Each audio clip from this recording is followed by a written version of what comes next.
just now. It's going to be an 8-person campaign, it looks like, which is insane. All of us plus like everyone here plus Max, Troy and Seth.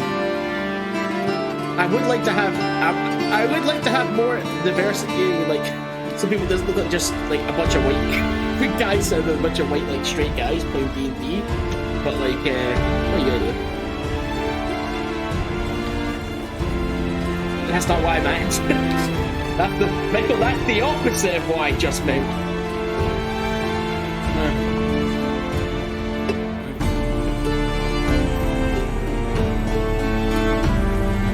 Who brought their friend along?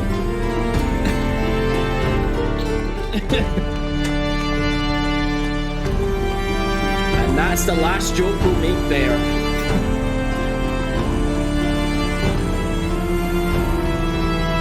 But I'm gonna put him on mute. Right, before we start the Star Wars campaign, Michael is already kind of back to the campaign that he has the ship for the campaign.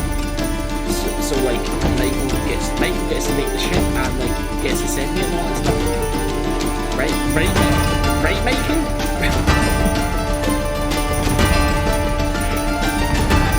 No?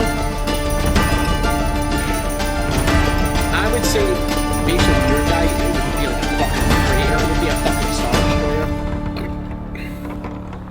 It's like, I'm saying like the biggest you could probably go is Millennium Falcon, and then just try to keep it to like a small kind of crewed ship.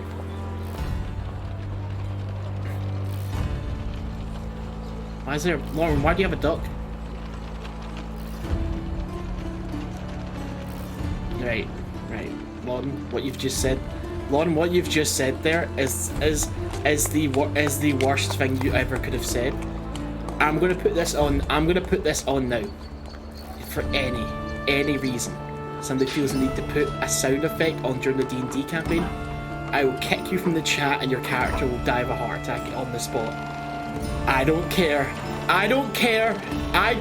how funny it will be or anything like that. They'll die and I'll kick you from the chat. I have no mercy here. I don't want to hear somebody do a really serious scene and then whack. I don't want to hear that. I don't care if it's really appropriate and it sounds cool. If you do it, I will give your character a heart attack, kick you from the Discord chat, kick you out of the fucking server, and go, look at that. Guess Starling just died of a heart attack. Or Valericia just died of a heart attack. Or Venis V Foxheart gave out and fucking dead. I have no mercy for this one.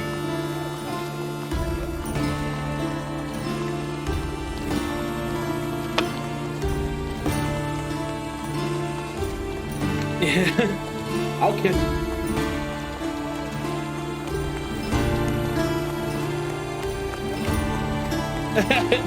Don't come at me.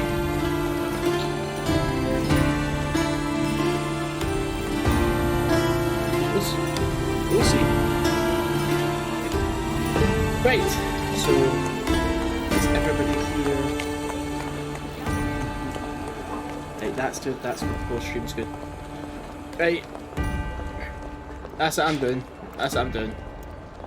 I always do that, Michael, because no one ever shuts the fuck up. I don't know if Raz can hear me, but we're going to start a show. Raz, is that okay? Go.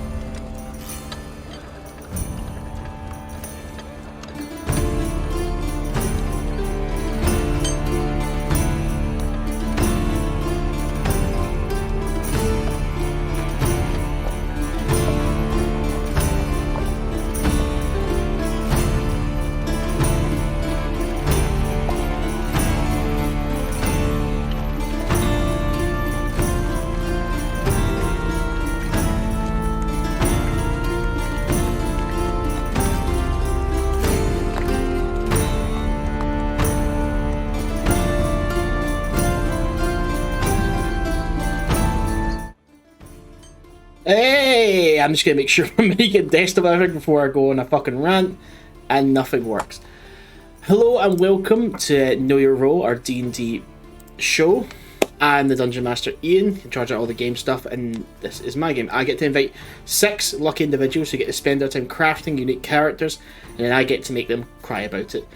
This is a homebrew campaign that I've built in kind of a modified 5e rule system. The campaign, it takes place in a world called Stellaria, but the continent that they're on is called Kingdom of Arcadlight right now, and that's where the players are. And we'll get to know them in 2 seconds. If you ever want to catch up on the past episodes, because this is chapter 18, all of them are on YouTube, and you can go back through and watch all of the past episodes. We also have a Twitter called @KnowYour_Role, where we'll post updates and stuff outside the game. It's kind of maybe a little bit dead right now, but it's kind of, don't think a lot of people know about it or actually kind of following it. So if you go and follow it, then you kind of get to know updates of what's happening outside of the main campaign. We have no sponsors this time. We are being streamed on Nice Boys Twitch, but there are many other people who have their own personal projects, and they'll get into them. And speaking of which, we'll introduce everyone right now. Okay. James, you want to introduce yourself? Hello, my name is Moryn. I am the brains of the whole operation. I'm a human barbarian, and I'm real strong. Thank you very much. Michael, do you want to introduce yourself? Hello, I'm Michael, and I'm going to be playing Odeysus West, the half-orc grave cleric who is desperately trying to keep these chuckle fucks alive. No problem. So, Brad, do you want to introduce yourself? Hello, I'm Brad. I'm playing Starling Pike, the tiefling fighter, formerly fighter warlock. The sad boy of the group. Lauren, do you want to introduce yourself? Hi, I'm Lauren, and I'll be playing Valericia, who is a pretty little blue elf. And Raz, do you want to introduce yourself? Hello, I'm Raz. I play Venis Hawthorne, who is our Kitsune cleric. Thank you very much. And we do have another member of the party. Burnie is played by Max, but he is not currently here at the moment, as he's kind of like feeling a little bit under the weather, so that's completely fine. Cool. So, this is the best part of it, is where I get to pick people and they have to recap the entire story. Kind of who I picked every previous time, so I'll get to pick someone at random. Michael, you want to pick where we are in the story? Oh no! Are you wanting to recap of the entire thing? Not the entire thing, no, like the last 1 or 2 sessions, because the entire thing's on YouTube if you want to go check it out. So, essentially, we travelled from Port Violet all the way back to Willowsea, after learning quite a few things about Starling's patron, including the fact that it was essentially absolute void, which is really, really scary. We got back there as the winters are setting in. From what I remember as well, there was we had an interaction just before we left, where we thought that Odeysus and Venis were taking Starling to see the judgment of their gods. We were tricked, and Starling actually faced his, I want to say friend, but it was the patron. Starling finally stood up to him and was stripped of his powers, nearly died if it wasn't for our 2 clerics keeping him alive. He now has no warlock powers and is let's say a little bit under the weather, although he got his tail back, which is brilliant. We got back down to Willowsea. We've had a chat with Grotna, who turns out to be the what was it, vessel? Is that the word that we used? The vessel for Matil, which is a kind of a revelation to Odysseus, and they found out that all of the gods, most of the gods, have pretty much been imprisoned to their own planes of existence, which means that they're kind of cut off. So all us cleric people have basically just got what spells we've got and can't use any more, and we would have to do something about that, but we can't really do anything at the moment. Since then, Starling decided to be a little sad emo boy until we all convinced him that he could actually be useful, considering the fact that he's surrounded by people with various skills, and he still has the power to literally create another version of him. And we kind of left off there, where we've each been given a house in Willowsea, and we're just kind of chilling for the winter and training and doing stuff. That's completely fine. So, the last time we played, it is the next morning. Frost is coming in. There's icicles hanging onto rooftops. Light dusting of snow. When you step outside, you kind of feel like the cold on your cheeks a little bit, but it's not enough to kind of like make you immobilized. Guys living in this world, you know the frost does make it, when it actually is here, it makes it like impossible to move and things like that. And just like most people stay inside their house at risk of like maybe freezing to death.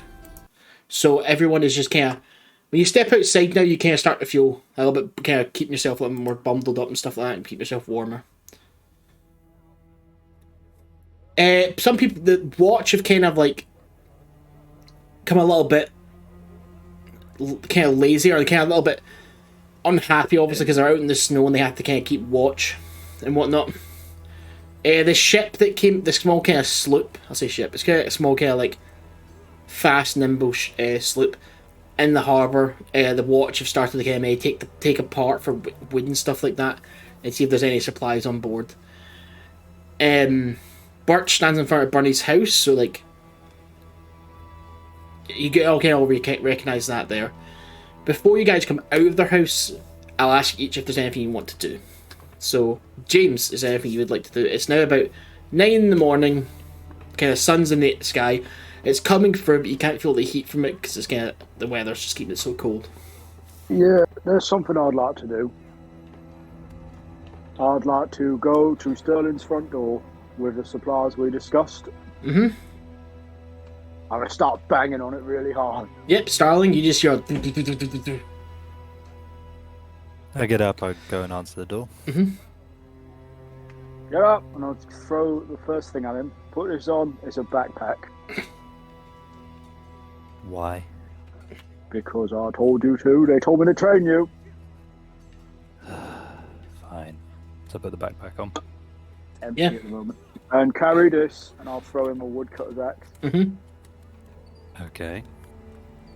And I'm just going to run off. You're going to run off? Yeah, got to keep pace with me. Okay. Starling, can you give me an athletics run? Check, please. I mean, he's not told me what to do. I was about to fucking close the door and take the shit off. Athletics. Let me have a look. 6. 6. So you're kind of like we can only go up you start like chasing after Moryn, but like you're like your body's not your physical as you're fine. You're not gonna run out there. It's just like mentally your head keeps like kind of drifting off to different bits without realizing you're not actually here in this moment, and so you keep getting distracted and kind of not stumble but trip it, like kind of like you get your footing correctly. So that's where you're losing pace with him, and maybe you're not going your full potential of running. You're just doing it just to try and keep enough pace where you can still see him. And so, Moryn, are you heading off into the woods? Yeah, we'll go. I'm doing like a circuit of the city, up on the walls, across the walls, down, and then into the woods. The problem. And I will be, if Starling is lagging, I will wait for him and like. That's fine. I'm not letting him like get lost. Yeah, that's fine. You can keep following you all the way through around the city. So we'll cut away to Michael. Okie doke. So, at this point, I'd like to get up. These were like what, semi-detached little houses all on the street that we're in. Yeah, right? the detached houses. There's 3 on either side. So he's gonna get up and he's literally just gonna go down and make some breakfast. And it's like a weird thing because for the first time in months he's back to being like he's basically on his own in a little empty house, and he kind of finds it a little bit disconcerting. Yeah. So I think as he's starting to make breakfast, he's gonna stop, gather all the things, he's gonna go out, and he's just gonna knock on Venis's door.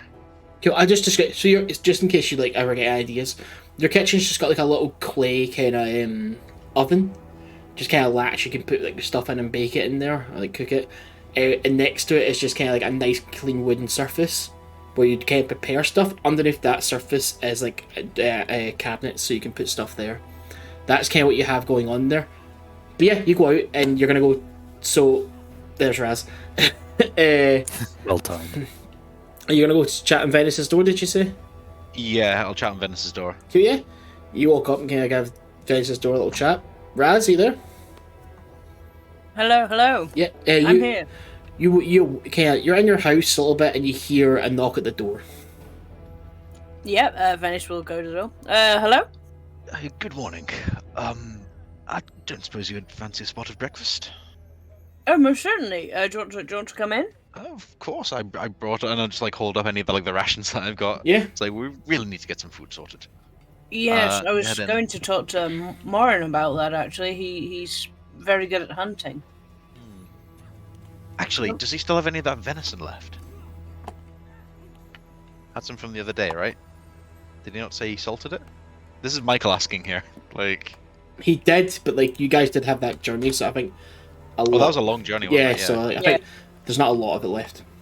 Okay, in that case, yeah, just gonna go in and just be like, No, As- come in. Come in. have you? I suppose we've not had time to decorate, I imagine. No, I've started to rearrange furniture. That's about as far as I've got. I've got so many plans for this place, but it feels rather lonely, considering I come from a household with about 25 people living in it. Right, I completely understand. When I woke up in there, that's the first time I've woken up on my own in a very long time. It just felt empty. It feels strange being in all these houses so close together and yet so alone. Well, yes, anyway. let's get some breakfast on anyway. Yes, of course. My treat. Oh, thank you. I mean, we've both got our rations, but certainly, yes. Come on in.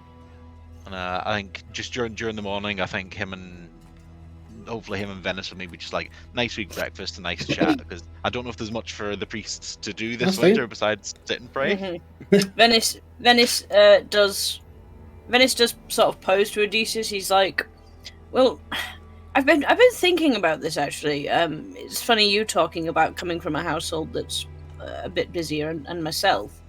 I don't do well with loneliness coming from a big family. So what I was thinking of doing was turning a large portion of this house into a shrine. Oh. And Sounds just wonderful. to your deity, I imagine. to any deity that they're all in trouble. That's a point. And They're all in the same boat. As much as I'd love to make a shrine to Tazesa here, his home is my home. And I want to one day restore that shrine. But for now, a shrine to all gods. We'd have to figure out. I mean, I fully agree, but this town does worship older, more wild deities, not our ones. So we would have to be fairly cautious about what they would think about it. But yes, I think that's a fantastic idea. And I will give my services in whatever way you see fit. well, it seems like I've got too much space. You want it all used. Yes, as I say, I'm used to brothers, sisters, cousins, uncles, aunties, mother, father, grandparents. I'm used to a house full of pitter patter of feet. I understand. And this I'm the same. Yes, it's starting to take its toll on me a little bit. I'm realizing there's things I remember and missing them, and however, one thing I did want to talk to you about is before the winter sets in, I still haven't opened the box that I carry. Ah, yes. And you still have that knife. Yes. This is an interesting one. I mean, from what we gathered, the importance of that box is far greater than we would really understand, correct? You open that, something big is going to happen. We don't know if that's going to be good or bad.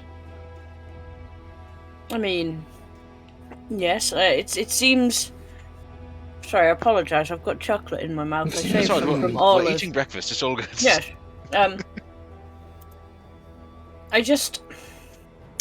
I realise that there's something unusual about the whole situation. I mean, the royal family obviously had this item. And it feels very strange that they trusted the kitsune with it. It must be something that's great in the scale of kitsune, I suppose. Well, I mean, were they specifically making the kitsune guard it, or was it more your faith rather than anything else? I mean, there are plenty of families that work under the royal family. Plenty of the clerics too, plenty of the shrines and such. So maybe it was Tazesa that they were specifically trusting, or maybe it was the kitsune. I don't know. And Tazesa doesn't know anything about what's inside this box? No, he senses the power to change, but that's all. That's all I've really. It's all I've really gleaned from it. That and the Dragonborn may potentially want it or help us if they know we have it, or Help us? yes. I believe it was said to. I believe the impression I got was that they might either kill us for it, or they might either be willing to help us for it. It's that powerful. But we still won't know what it can do until we open it. No, and have a look. I must confess, I've been feeling a bit more bolder since I have this anti-scrying amulet. Oh, I'm so glad to hear that. Yeah. My concern is that as much as a bold move it would be to open this, I would say for the risk that it might carry, this is potentially the worst possible time to open that box, when there are almost no gods who could potentially aid in times of absolute crisis. Yes. Jumping straight into the unknown is quite possibly one of the largest follies we could have. Yes, it's somewhat of kitsune nature, forgive me. We're very curious. Oh, the curiosity killed the fox. I understand the saying well. Satisfaction brought it back, I suppose, is the other part of that. Oh. Curiosity may kill the cat, but satisfaction brought it back. I've not actually heard the second part of that. I consider me educated. Um, I think I would love to open it and find out what's going on, but I really do think that we should make sure we are at the top of our game when we do. And currently, me and you are quite limited. I will be perfectly honest with you, because I always am. If at any point, when, before the gods are returned to us, if at any point we get at absolute crisis level, as in all of our lives are in danger, I'm going to open it. Opening it is your choice and your choice alone. If you told me that you wanted to open it right now, I wouldn't stop you. It's your choice at the end of the day. I'd like support, and I trust your wisdom. But as I say, if we are absolutely at crisis point, I will open it, because I don't want to die not knowing what's inside it. Not that I think we're going to die, but we've had some close calls. We've had some close calls. I've been knocked unconscious at least 4 times. Odeysus slowly turns his head. The sound of you've been knocked unconscious at one time. Yes, we've had a few close calls. Look, keep it on you. Open it when you think is right, and whatever I may think, I will have your back at that point. And I'm sure everyone else will as well. I'm hoping it's not just a piece of paper that says, lol, or, I owe you 1 legendary artifact. Friendship was with you the entire time. Yes, Yes. the real power is the friends you made along the way. Oh, that'd be the greatest jest of all. Honestly, Odeysus truly has a good sense of humor. it would be worthy of the Kitsune. It's the sort of shit we would do. I am behind you 100% on this. Yes. There is some business that we need to get to though. I'm gonna like just stand up and peek out the window. Do I see any sign that Moryn and Starling have been out training during that day? If you stare long enough, you do see them like running back and forth. And, like Moryn runs past first, and then Starling runs past, but you can see maybe not as much into it as Moryn is. I'm If waiting you for listen long enough, you can hear Starling screaming at Moryn.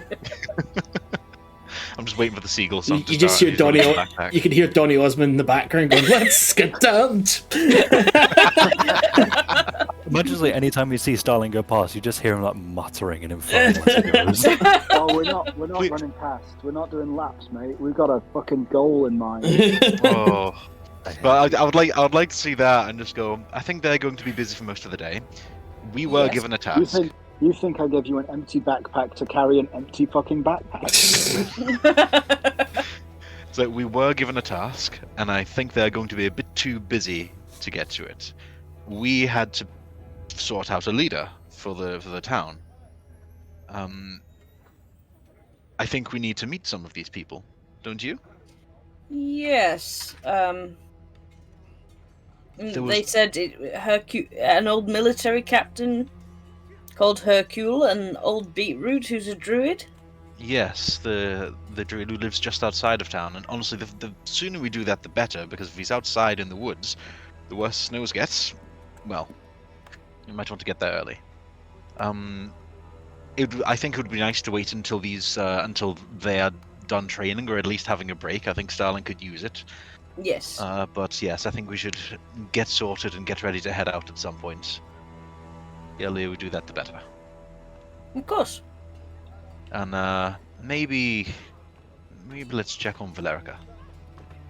With all the things that have happened, I think a lot of us are forgetting that she's been through an incredible amount, and she's putting on a brave face. We should invite her for breakfast. She'd appreciate it while Starling and Moryn are out there screaming. Of course. Unfortunately, my legs seem to be asleep, so this task falls down to you. And Odeysus like leans back and pulls the old man card. No, son of a bitch! These old bones aren't what they used to be. Ah! Yeah, Venis is totally gonna knock on Valericia's house. That's fine. Cool, But I'll just say, prefer. Lauren, if you wanted to do anything before Venis knocking you around, you can. Up to you. No, she's already up. She's just been kind of like cutting about the house all morning. Cool. That's fine. You can hear chapping your door, and you open it to see it's Venis. What would you like to do? Oh, good morning, Venis. Hello, how are you? I'm all right. You're very chipper this morning. Yes. I mean, you know, it's start of winter. I was wondering, do you want to come and have breakfast with myself and Odeysus? It seems Starling has been kidnapped by Moryn, and we were wondering, you know, if you wanted some breakfast with us. Sure, I'd love that. Yeah, all right. Valericia just kind of steps out like her house and closes the door behind her. Yeah.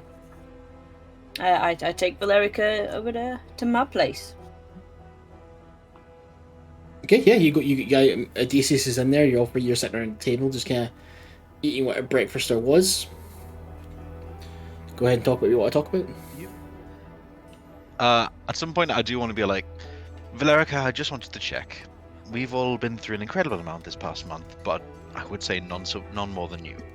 I feel like some of that is being overlooked, considering recent events with Starling. How are you? I'm all right. I really can't complain if I'm totally honest. Just getting on with things, I suppose. Ian, you know what I'm going to say? Insight check. Cool. Roll an insight check. That is gonna be... You and those goddamn insight checks. that'll be 16. 16. So looking at Valericia, actually, Lauren, he rolled a 16. Yes. So you tell me how Valerica would react. Like somebody kind of, how does Valerica seem in this moment answering that?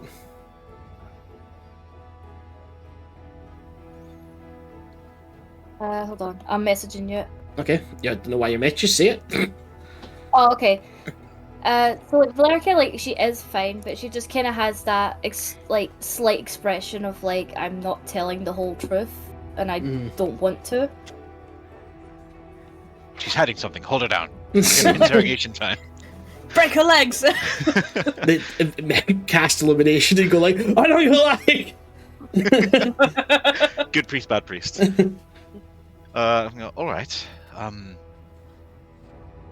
So does Odeysus like glean that she's hiding? I would say something? from that kind of insight, look, you are able to tell that she just seems to be holding something back, but like being somebody who's been in this position before and like try to talk something they don't want to talk about, it's, you know, like one wrong word can push them like maybe like away even further.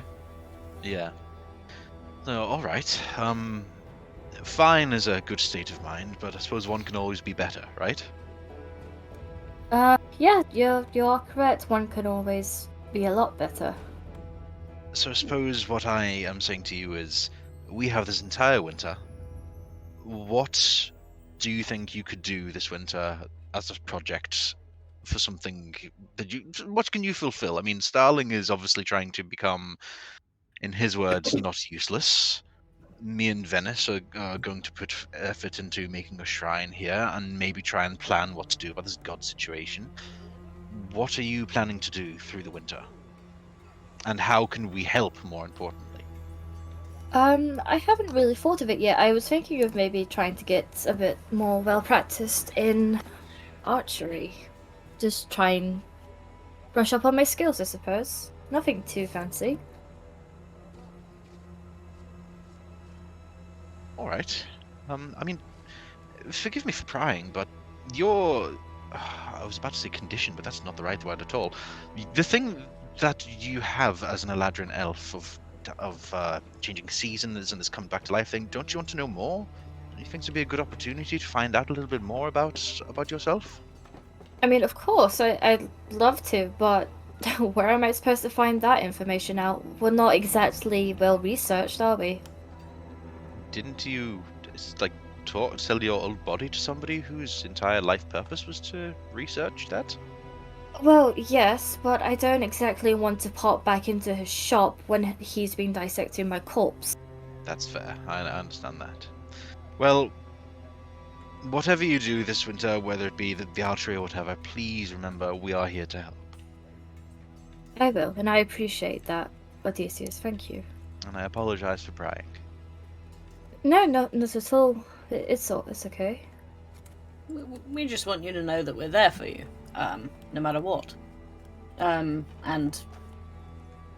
I know you were trying to make light of it, with the whole cloak over your face prank and all. But I think because... What's the best way to phrase this? Shit went sideways very, very quickly. And I don't think we've had a chance to ask you, you died and came back to life, and then I don't know if you've had chance to process that. And we're there for you if you want assistance in processing what you're feeling about it, or if you need to just talk to somebody, I suppose. Valerica's face is just kind of drop, and she just kind of goes pale. I guess I haven't really thought about it. I don't really want to. It's Again, understandable. Yeah, perfectly understandable. I just don't want you to think that we were neglecting you in any way. Like I say, No. we didn't have chance to properly talk to you about it. No, I understand it. I don't feel like I've been neglected in any way. There are much more important things happening right now than me. So honestly, No, that's it's not true. okay. That's not bloody true. We're here as a group and we look after each other. Yes. One would think that a bloody death would be top of the list of priorities when it comes to, well, what we think of each other. You died. As much as Starling is going through his rigorous training, you are still a priority. And please don't think yourself any less of that. All right. Yes. We're all like a very bizarre and eclectic family.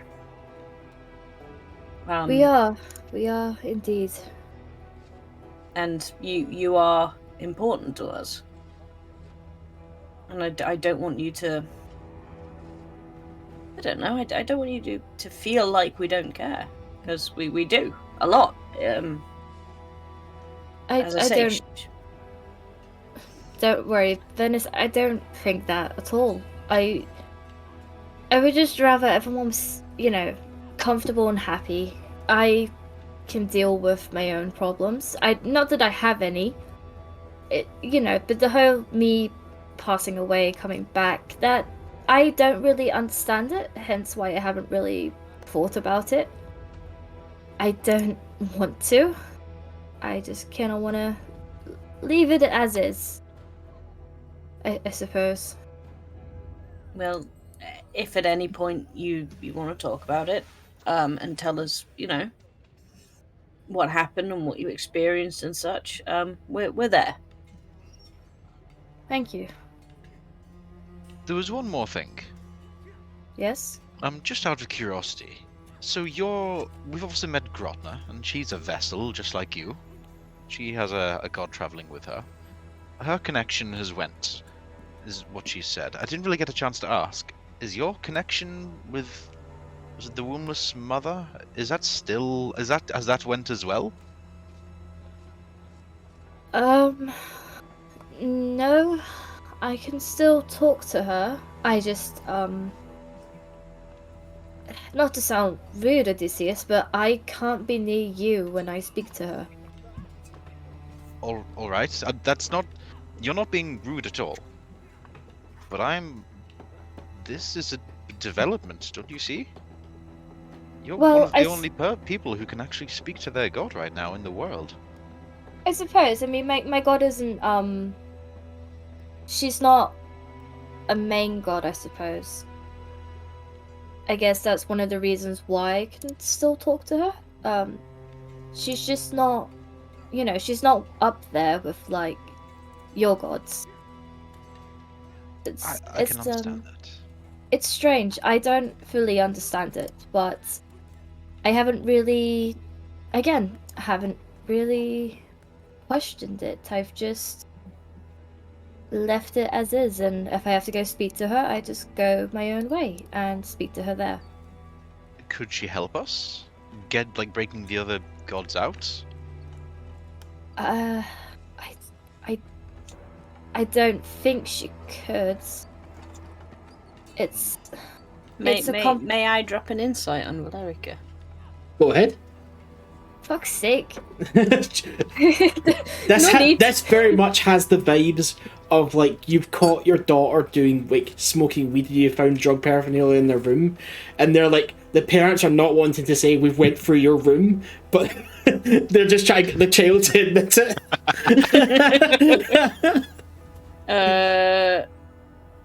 I can add that one. 27. 27. So, Venis has given you a very big dad eyes right now of, like, come on. But, like, it's up to you. The way Venis looks at you, it's kind of that, if you are lying to him, it's not disappointment or anything, it's just kind of like, when people accept that you're lying to them and they just sort of go, mm-hmm. Yeah. And it's like, oh no, they do know. Yeah. Oh, jeez. It's like talking to me, Lauren. Oh, no. Like that when it hits. Yeah, that's when, like, I know, I'm like, oh, fuck. So, okay. like, that's what Venis is giving you right now. So how would you say you respond to Venis? Valericia just kind of locks eyes with Venis. Does she look like she's lying? I'm gonna say yes.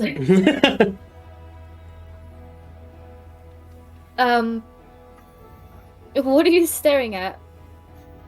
Nothing. I am enjoying listening to you talk about this. I'm as curious as Odeysus is.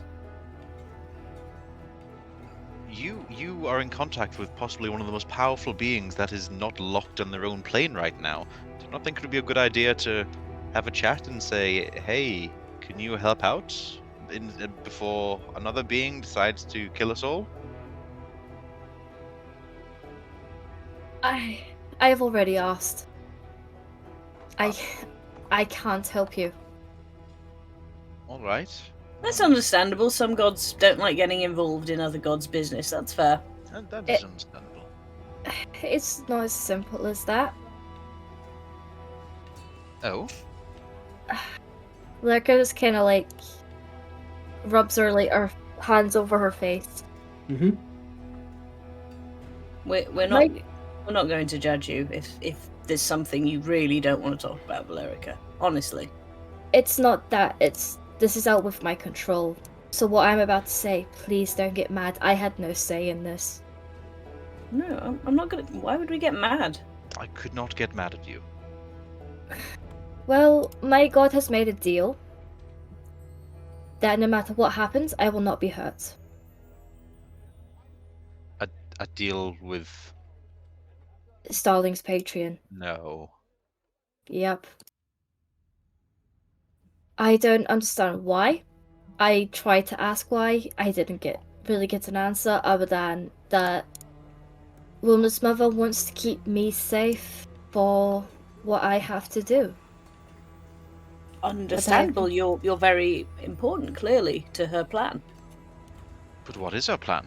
I mean, not to insult your deity, but we don't even know what the Wombless Mother's domain is. I mean, mine is the cycle. Venis, yours is lightning. And I love. would argue that every individual who decides to start worshipping a god, their god has a plan for them.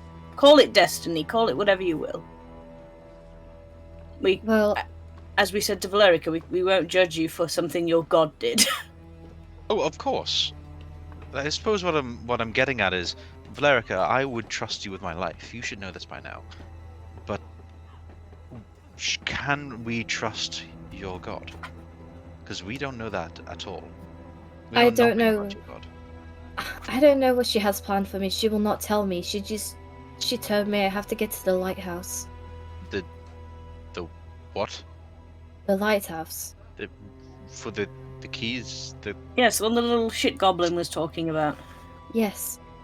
But at the same time, that's part of the reason why I died in the first place. So having to take her word for it is it's tough. I mean, I think this dragonborn chap who used the keys to manipulate you, I think he's just as... I don't think he really knew what he was manipulating.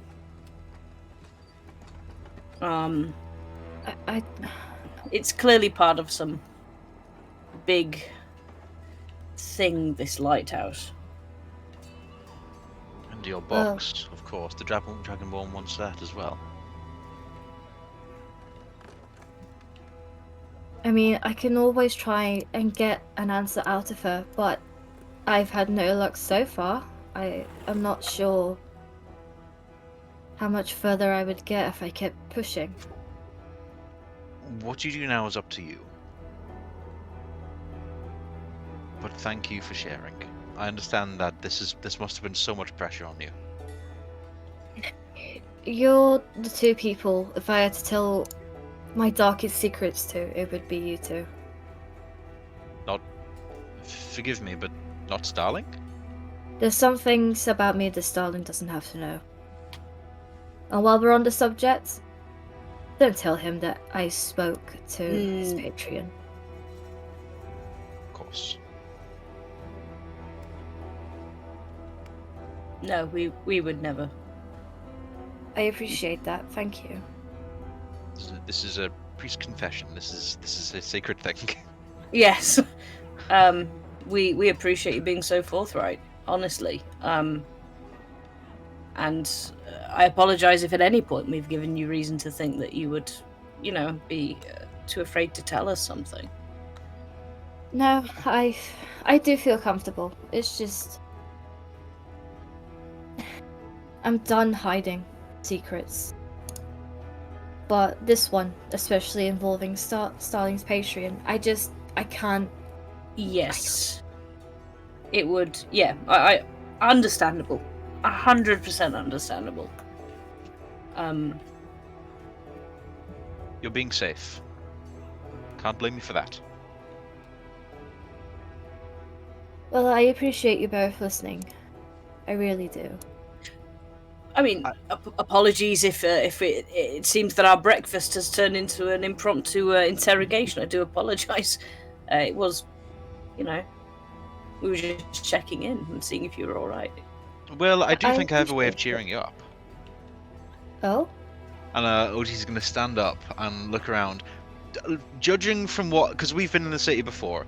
From the look of the route that they were taking, would I be able to guesstimate around what time they will probably be back from that run? They didn't lap, so they're not. You can't really tell because Moryn just seems to be going in a direct route, so it's kind of hard to tell where he would be going, if that makes sense. Because by now they've ran off into the woods. Oh, they're in the woods. Okay, I thought they were doing the route around the city. There is outside in the court, the street between where we are, in front of Moryn's house. You can see there's some training weapons. Mm-hmm. Oh, all right. So we're probably coming back here. So and it's the beginning of winter now, right? Yes, it's starting to set in, but it's not full on. Cool. Is there some snow? There's some snow. It's a light dusting. As you go outside, you wouldn't be hard. You can't It's not like you can't walk through it. It's just a light dusting kind of on the ground. Right. Starling is having a very tough time, so I think we need to show him support. So, who wants to help me prepare a snowball ambush for when he gets back to cool him off after that long run? Oh, 100% I'm in. That sounds delightful. Yeah. Let's do the Lord's work. Son of a bitch, I'm in. He's gonna go out and I think let's just make all the snowballs and hide behind a fucking chest high wall. And Can you make a stealth check? Can all three of you make stealth checks, please? This is what we're doing in D&D. Oh, do I waste a spell to give myself advantage? No. Oh, that is a nat one. Oh, Ian, question. Yes.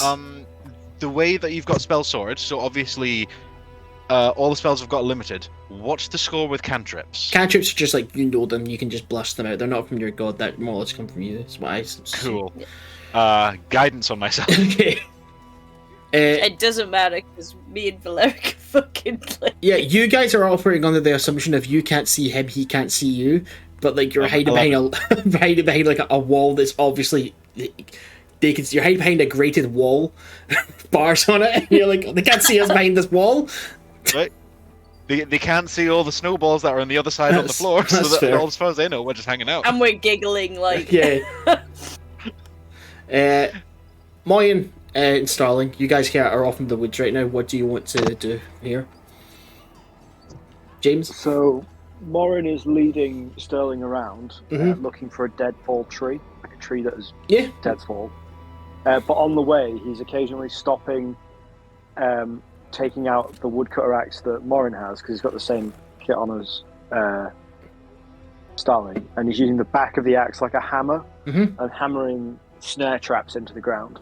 Okay. And he's explaining to Starling why he's setting them where he's setting them. He's like, well, what you got to do is you got to look for the bits where they've been running. So you see in those brambles there's a little tunnel. So they're going to come out of there. So I want to get them. And he'll just be setting snare traps up and looking for a dead tree or something that would make good firewood. That's fine, yeah. You guys can spend time doing that, yeah. Yeah, so as we get to a tree, we're going to just we've both got axes. Moryn is expecting Starling to chip in. We're just going to chop up a bunch of firewood, fill our backpacks, and then run right back with heavy backpacks of wood. Starling, is there anything you want to do? As we kind of get there, he's just looking at the tree. I'm like, and how exactly is this related to my training? Well, it's quite simple, really, Starling. The way I fight is I outlast everyone, So we've got to beef you up a little, make you stronger. And I we think all need you need to- firewood. I think you're going to need a lot more winters than that. Than we have to fight. We'll get the base layers, it's fine. And I've got some training sticks for us to hit each other with later. But also, it's good to know how to set a snare, because I bet, Sterling, you've never been hungry before, have you? You've always lived in cities. Oh no, I've been hungry. Believe me. Yeah, but have you ever set a snare and captured your own food and cooked it, or have you just got money and bought food? I've got money and bought it. Well, I'm gonna teach you how to do that without money, because that's a good thing to know. And also, it's really easy. I don't know why more people don't do it. You see, you mainlanders, you all look at us from the tribe, and you're like, oh, the savages, they live in a certain way. We just live different, so we don't really use money. So we just get everything ourselves. So I'm gonna teach you how to get things, and that way you can get things for the group. So you're useful, because not only are you stronger, because you're going to be carrying the wood and training with the weapons, but also you can provide for your woman. It's genius. It's quite frankly one of my smarter moves, Sterling. By this point, I'll say you're back in the city, and you're kind of back to the training where the training weapons are. Right. You Here's a big wooden sword. Yeah, you guys walk by, and then you quite obviously you hear giggling. You turn to your right, and you see Odeysus, Valericia, and Venis just quickly go and hide behind the wall as soon as they see you. So you can make it quite clear they're hiding from you. Don't worry about them. They just think you're going to be sweatier than you are. You are quite sweaty though, Sterling. Who's throwing the first snowball? Can we wave with a smile first, like hello? Yeah, you can stand up and Hi wave. guys. Can everybody give me a thrown weapons check with dexterity? I don't think you're proficient with snowball, so just give me an attack of a. I'm casting guidance. That's a 16 for me. Starling, what's your AC? 18. 18. That's a 13 from me. Okay. That would be 11 from me. Yeah, so you guys all throw the snowballs, and they just kind of go and hit the floor in front of them. As Starling and Moryn both look at all three of you as this you throw the snowballs, and you go haha, and they land at their feet, and there's just a stare off, nothing's happening so far. Starling, it was time for the second part of your training. They're onto us, run! I'm going to grab the wooden training swords. Starling Throw a just rolls his snowball. eyes. If they throw a snowball at us, you are to hit it out of the air with this sword. Until then, you are to tackle them into a snowbank, and I'm just going to go for Valericia. No, Wait, what? I'm gonna tackle you into a snowbank. Yeah, Oh, okay. you chuck another snowball at Moryn, it hits him in the face. He goes, bah! He's kind of blinded and kind of pushes you, and you fall into the snowbank. And Moryn's trying to wipe snow out of his eyes. Starling, what do you want to do at the same time? I'm just standing there. Okay. Arms folded, rolling my eyes. Venis and Odeysus, are you guys going to continue to throw snowballs at Starling? Yeah, I'm throwing Oh, another 100%, yeah. Give me another roll then, please. Natural 20. Oh my god. This snowball has a stone in it, natural. Why do I never get natural 20s when it actually matters, but for a fucking snowball fight, I'm getting. So- I got an 8. So yeah, so you kind of have to move a little bit to dodge Venis, but Odeysus has hit you, and for some reason it hits you with the force of just like an avalanche. You go, fuck it! It just kind of hits you, and if you were wearing glasses, they'd be shot off your face, and you kind of stumble back a little bit, and you can't see, and you kind of catch your breath. How would you like to respond, Starling? Just look at Odysseus, roll my eyes, drop my backpack, and walk into my house. I'm done for today.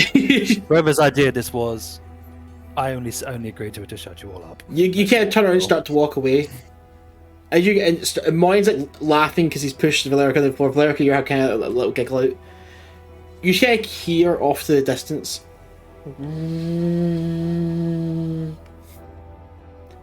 And you hear you see a bunch of the watch kind of scrambling a little bit. What's going for on? fuck's sake. What do you guys want to do? Well, Sterling's been a little bitch. 1 day of training and he gives up. He's lucky we aren't on the fucking frostbite elves. I'd have filled that backpack with ice and made him carry it. That's how I learned. You guys start to see, like, some members of the Watch who are on sentry inside the city are now moving to the walls. Well, that can't be good. Can we stop one and just be like, what's going on? There's 6 riders come from the gates waving a white flag. We've been told to mobilise. And they all start to kind of move towards the walls. Can we like bang on Starling's door real quick and just be like, riders at the gates? Yeah, Starling, you heard the horn, and like look outside and you can see on top of the hill, the kind of like next to, there are 6 people on top of horses. The one at the front's waving a white flag. One is holding a banner that you can't really see right now until you have to get a little bit closer. But that's what everyone sees when they look up, like beyond the walls. We should probably go. Yeah, we should. Starling, are you coming out? I'm just going to open the door. I don't really see what I can contribute to this, but fine. Not sure All right. I'm going to start walking towards where all the guards are going. Cool. You see, like most of the guards have mobilised. The Watch done a pretty good job of like mounting the walls with archers. The doors covered by like 10 or so spearmen, like kind of waited for, and you can see Angus, like he's off to the side, like, next to a stable, kind of getting a horse ready to go out. Angus! Oh, looking for you. Are you coming out with me?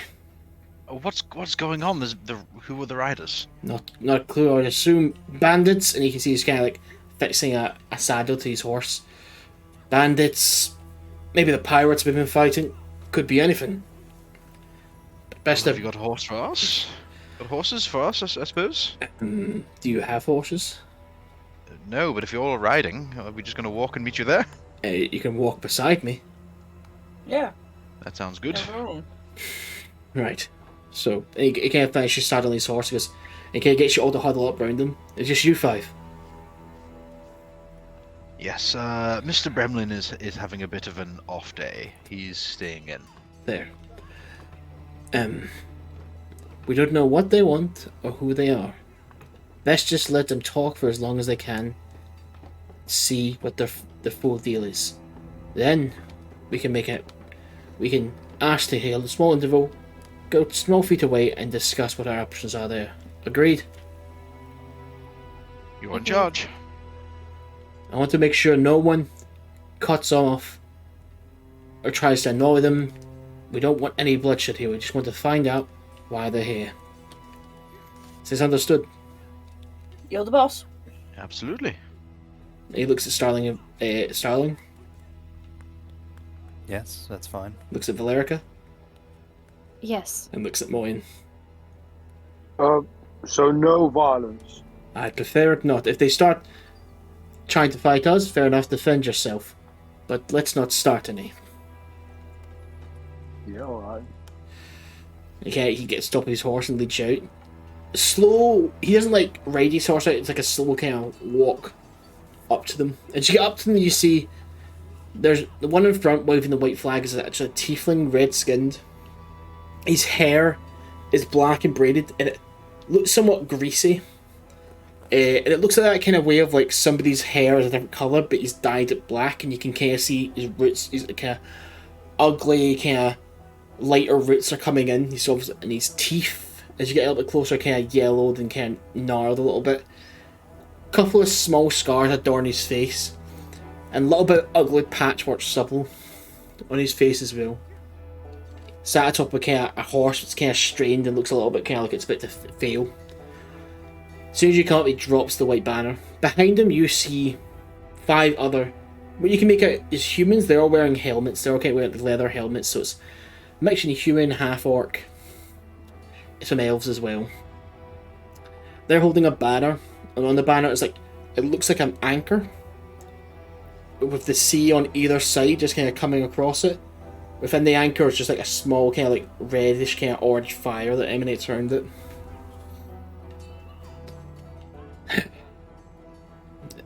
Is this the spokespeople for Willowsea?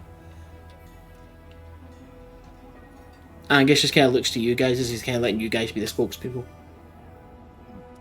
I suppose that's us, yes. Great. I'm here to enter negotiations for the town. Alright.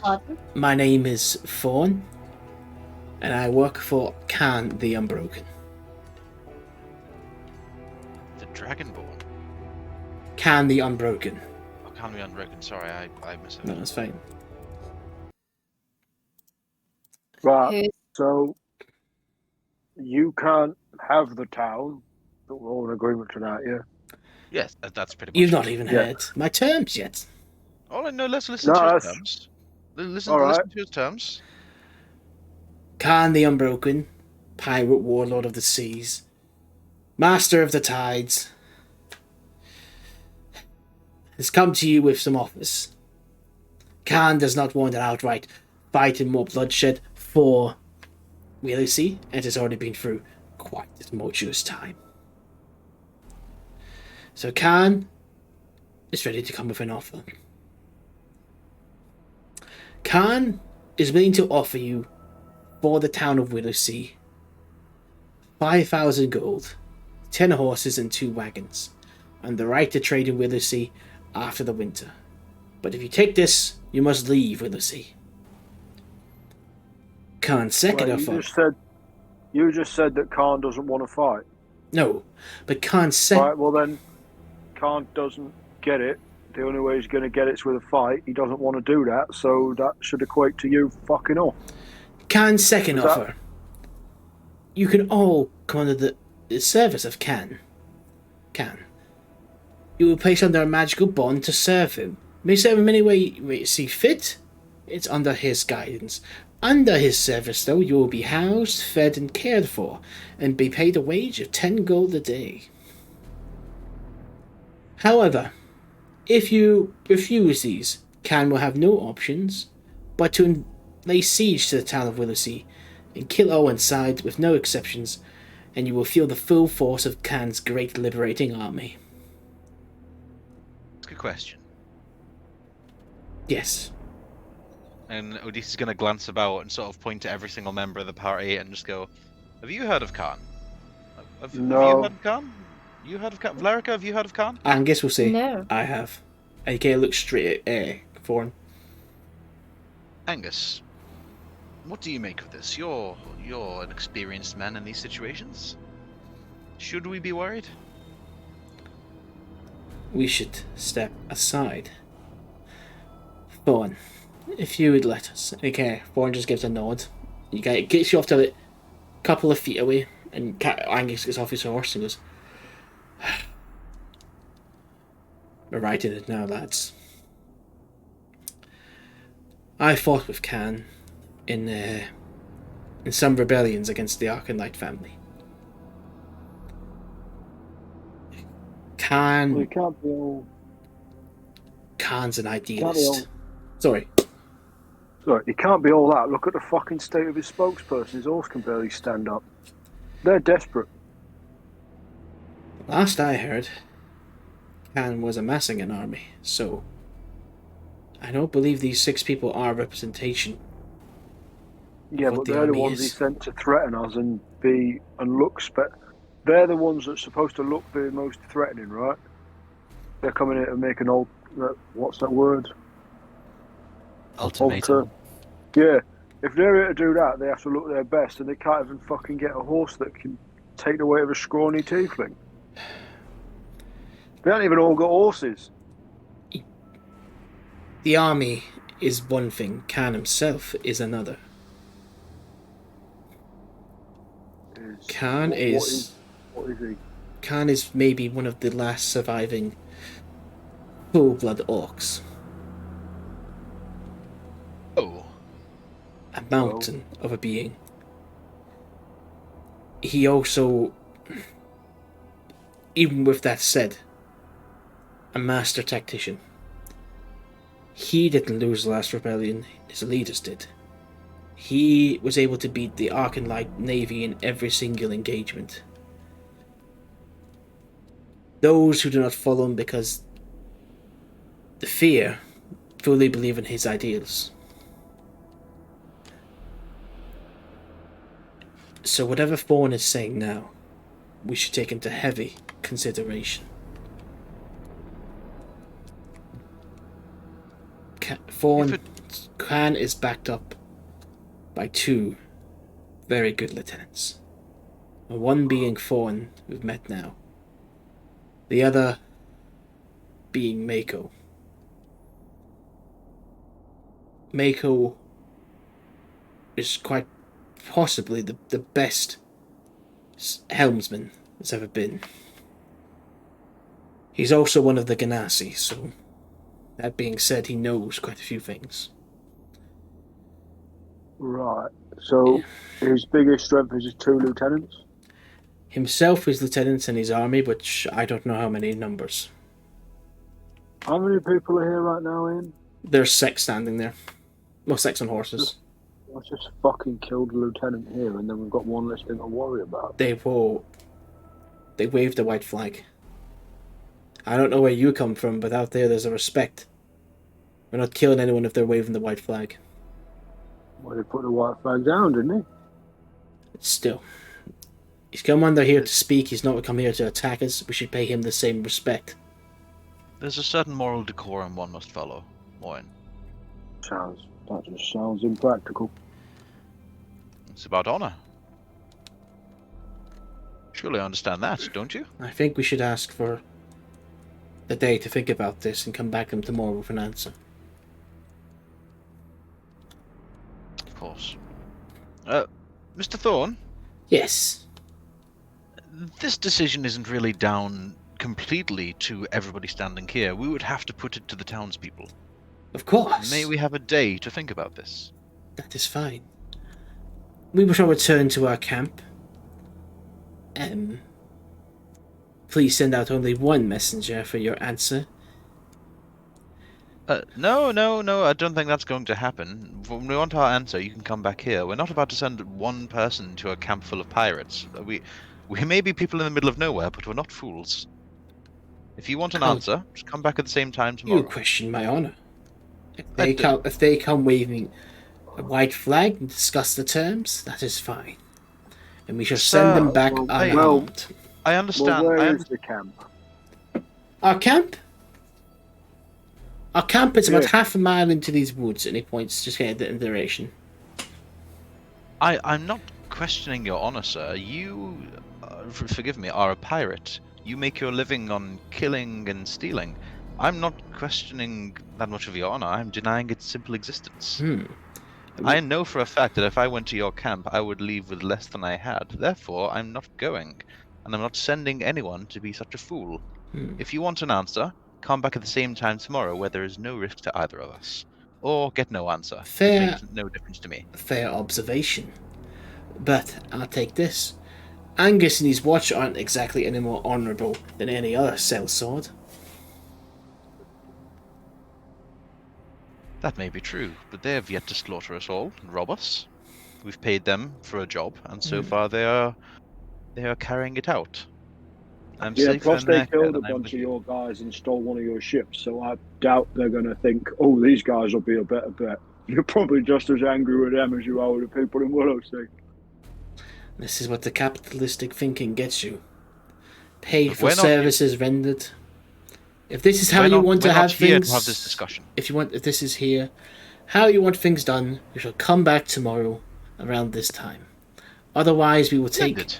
Otherwise, if no decision is made, we will assume that you have elected the siege option, and we will make preparations. They can it's stealing the horses. They can turn around, walk back right off into the woods. And Angus gets to stop his horse and just kind of quiet the whole way back to the gates. The gates open up. Angus gets off his horse. I need to go make preparations for my men. You feel free to come to a decision and let me know. Angus, Yes. before you go, I understand the winter snows are bad. Do you have any chance of anyone to spare for messenger rider? We need help. and there are people we need to send messages to bring them to aid us. Do you have any messengers that could ride? If you have the message, then yes, I can. But I've got to make other things, other preparations. Please come and find me when you've all come to the decision what you'd like to do. Is this understood? Yes, sir. Okay, just takes a bow and just walks back to his men, starts talking to them, just shouting orders and whatnot. All 5 of you are left standing next to the front gate. What would you like to do? I don't trust this man. Which one? Angus? Angus or... Angus, yes.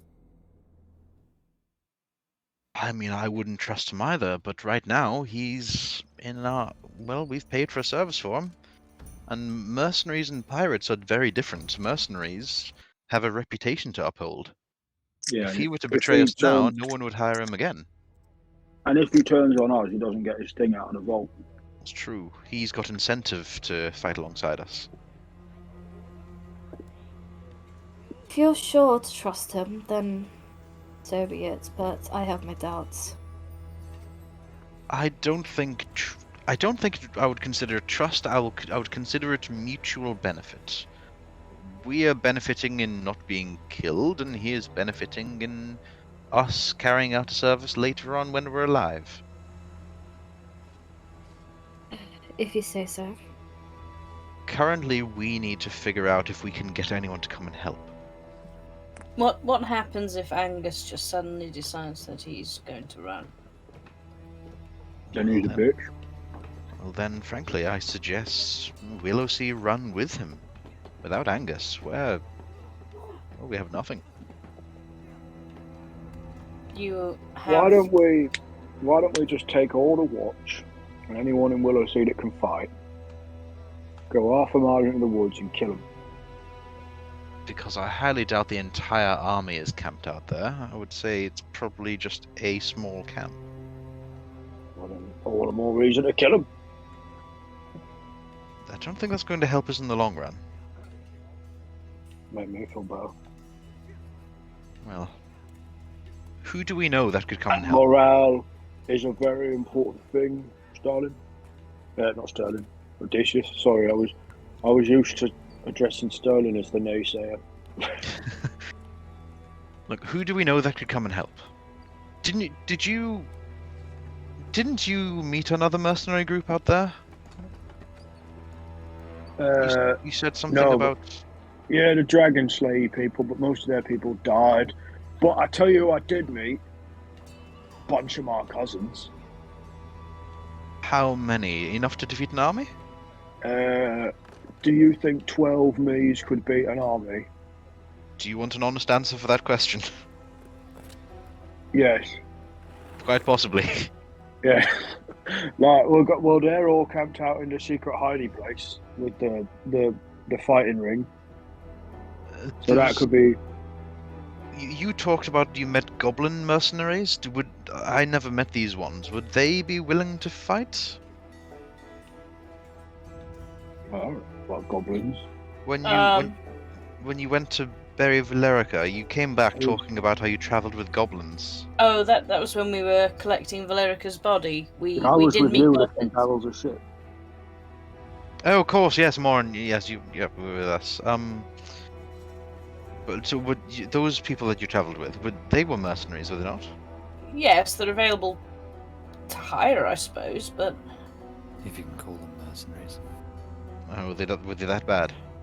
I mean, they're goblins. Whoa, whoa, Starling. They're great. Like, they seemed to take their job very seriously. For somebody who goes on about being judged for their appearance and their race, that's a bit below the bar. Thought you would have learned by now. I think we've already had this discussion. Yes. Look, have a think about it, but we need to send out riders for help. So for anyone, even if it is a slim chance, think about it, and when we talk to Angus, let us know. Who are you thinking of asking for help? Well, Moryn's barbarians. I was thinking of these goblins until Starling said it might be a bad idea. I'm trying to think who else. Venis. Do you have a friend who seemed like they were a capable fighter, no? I mean, I suppose. If that's crossing a line, don't worry. But would they be interested in doing something for the greater good? It depends. I'd have to. I mean, we're limited now. Sending spells are a thing. I mean, we could send a rider with multiple messages. Mhm. Most of these people are in Port Violet. In fact, actually, the people who Moryn knows were in the exact same fighting club. Chances are they'll all be in the same room. Potentially. I wouldn't mind asking.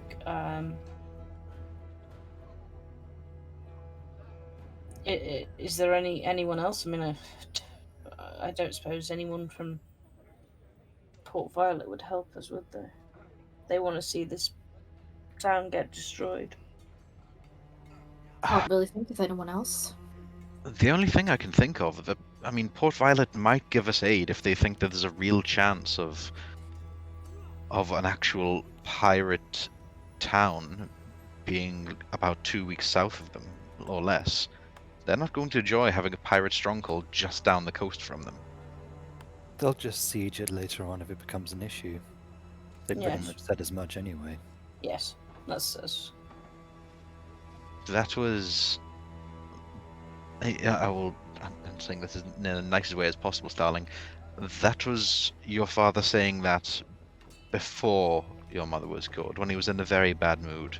It could well be that he's in a better mood now, especially considering that his son is here.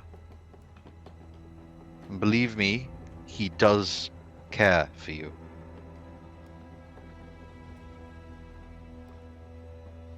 It would be worth a letter, at least.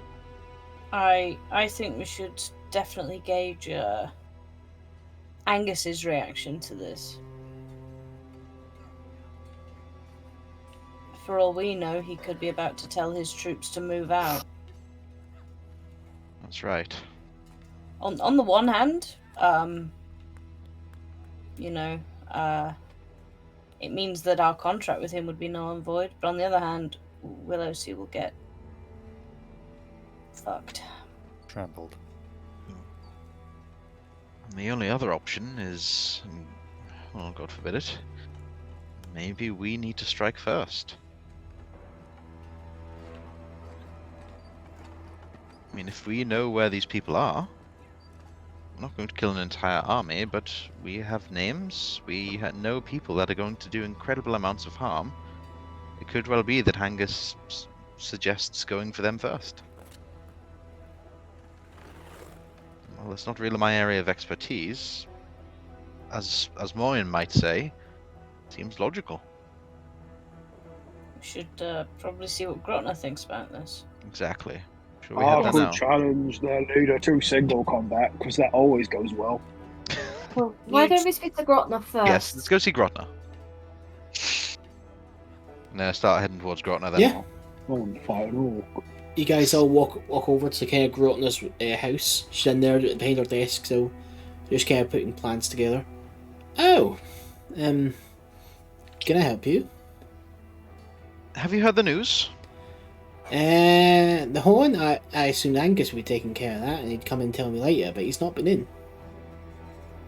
We all went out with Angus. There's a pirate lord who's given us an ultimatum and wants to take the town. Someone called, and he looked around at the others, Khan? Khan. I know his name. He's plundered a couple of ships that have left these ports, but now he wants the town. Probably looking somewhere to winter. Oh. Apparently he has an army. That would make sense why we've not been bothered on land that much, as maybe they've all went to his island. He has an island? Yes. Let's see. And why don't they all just fuck off there? This town is built as a way to keep the frost not out, but it's easier to survive here. Or maybe he's just looking for somewhere different. Maybe things aren't all it seems in his place.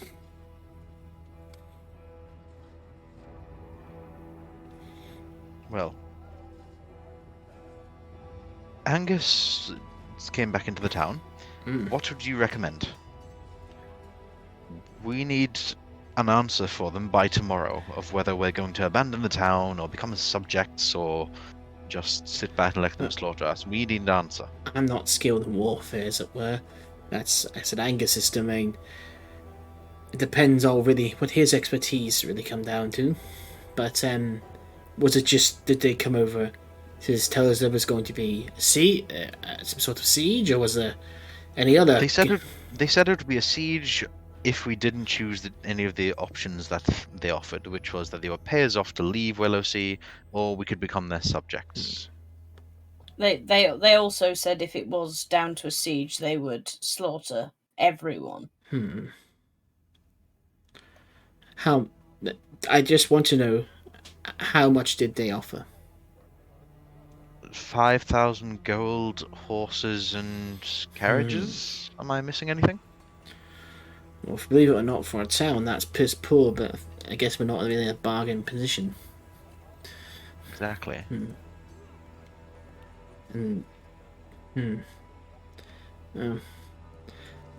I'd speak to Angus in these situations. It's best to know. But I don't. Do you get the feeling of how many of they number or anything like that? Not really. They just said that they had a large army, and Angus confirmed. Well, the last time we did a count of the watch, there was about 82 fighters. They split there, so there's about 20 horsemen. We have 82 people ready to fight in this town, but it really depends how big their forces are. Angus is I don't- far greater. Right. Look, we need to get Angus. We need to have a meeting. Let's go and get Angus. Okay. Run off and get Angus. I feel like we're just like That's right. chasing Yeah, people now. you guys come out and you see Angus kind of send one of his people out on a horse, out beyond the gates. As the gates close again. Ah, good you're here. Spoke to most of my men. We're just trying to get an idea of what the forces are, but if you come to any decisions, Well, we need to know what we're facing. Do you think there's much stock in the sides of their army? Or do you think they're lying? it really depends.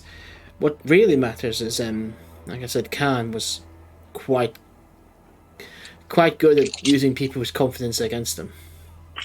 He, well, there's, it really depends if this is his full force, or if he's trying to lure us into a trap. It's hard to tell. Does he want us to go out for them?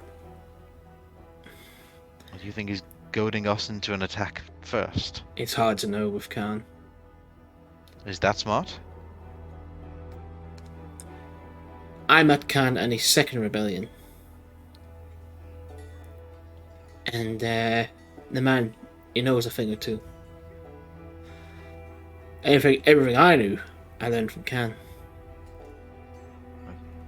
I am not a man of warfare. I barely know anything about it.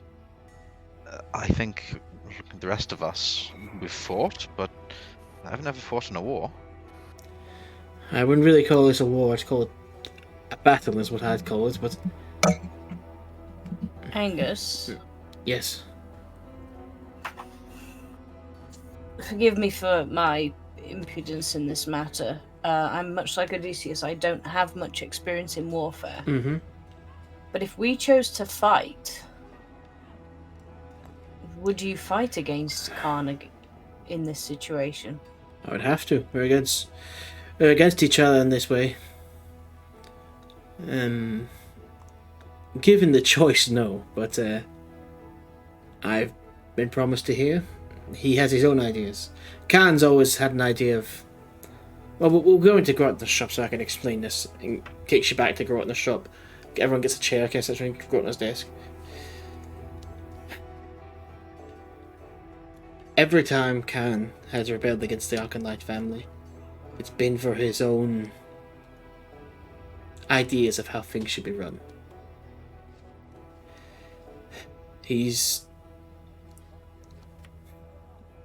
He's got in his mind that the royal family should be abolished, and the way a leader should be chosen is having to run something called a gauntlet, from what I know.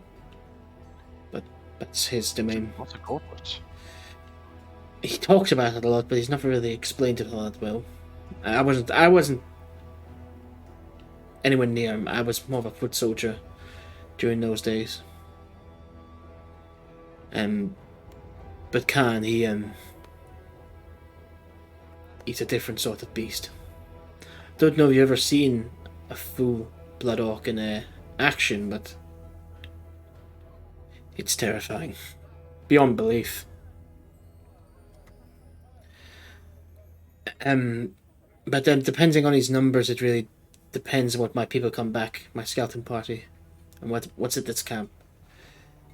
Should probably wait until we get the numbers first, but Like I said, it also depends if he's trying to goad us out or if this is just exactly. a pincer movement, and then when we go out, he comes in.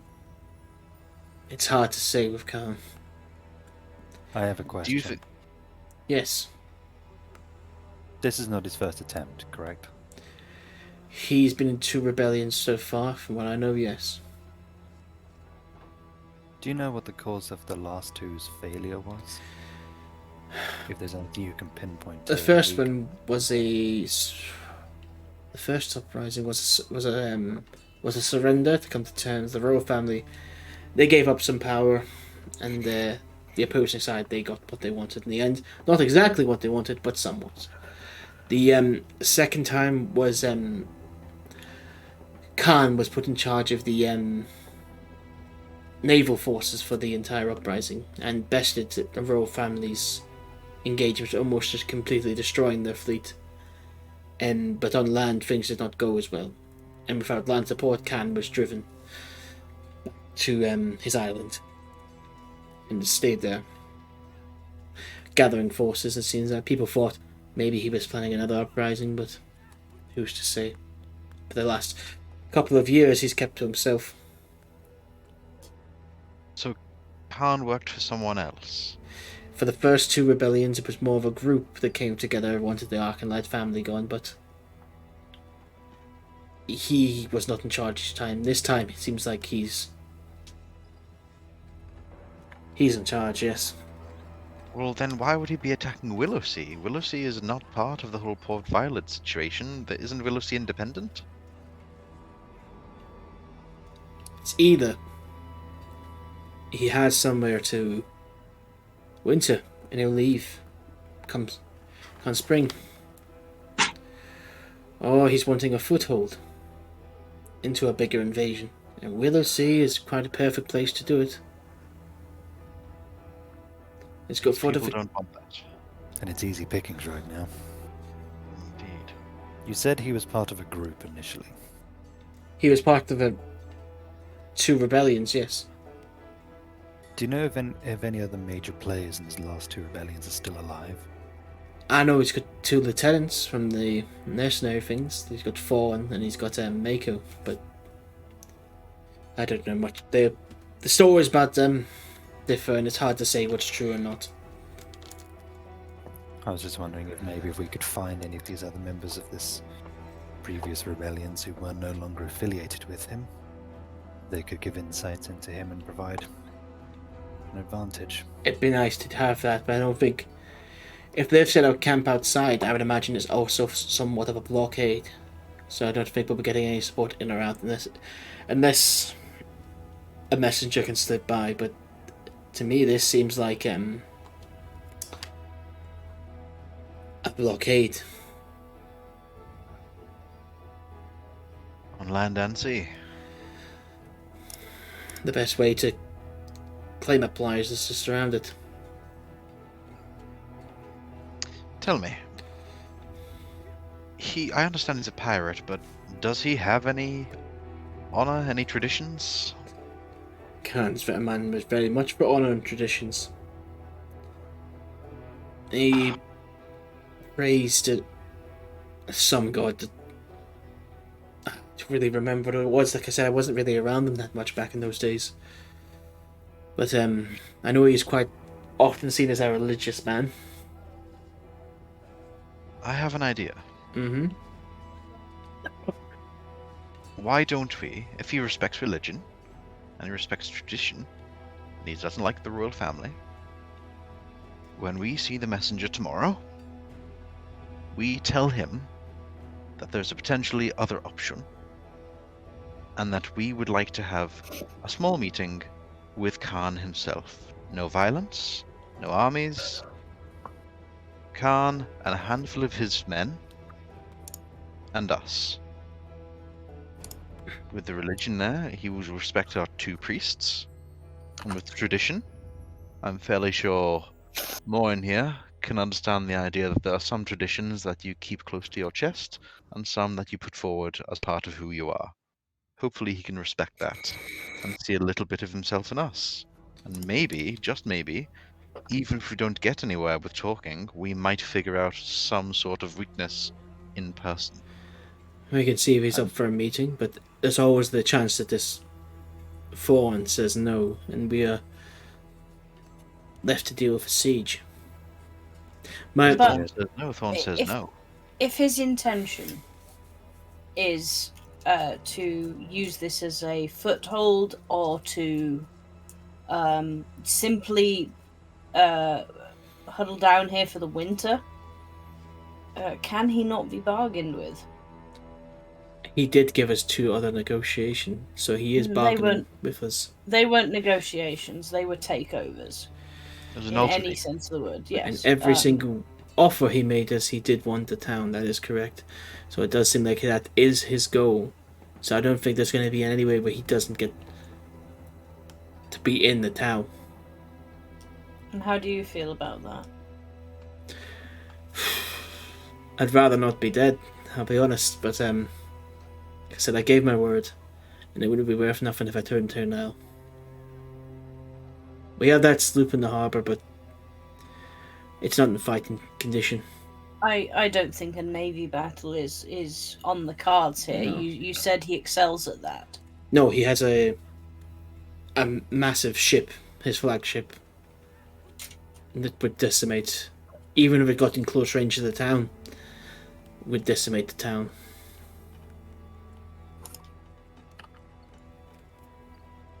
I think we should organize a meeting. We don't tell Thorn.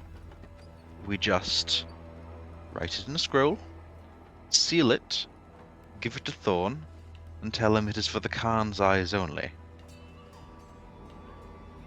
And that he is to deliver it to the Khan, and that is what we are proposing. That way we don't get any backchat from Thorn, and we might actually buy ourselves a little bit more time. I guess that's... It seems the smart move to do, I agree. But there is all the chance he says no, tears up this note, and maybe Fawn wants to take the town himself. Who says he doesn't have enough people to do it? Maybe he does. But frankly, I can't see many other options. Also, this meeting is a great opportunity for him to get all the important people in one room and then lay siege to the town while the leaders are busy doing other things. Don't Well, think that's correct that's- anyway. Well, you don't have to be in the room, Starling.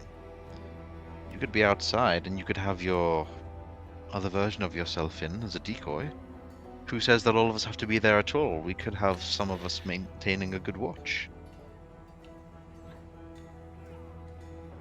I mean, I can put my echo out, but it's very clear it's not really me. Mm. I can't see through that at the same time. Starling's correct. He could use this as a moment to be here, but his men destroy the town. He won't have the meeting here, he'll have it on neutral ground. Somewhere else.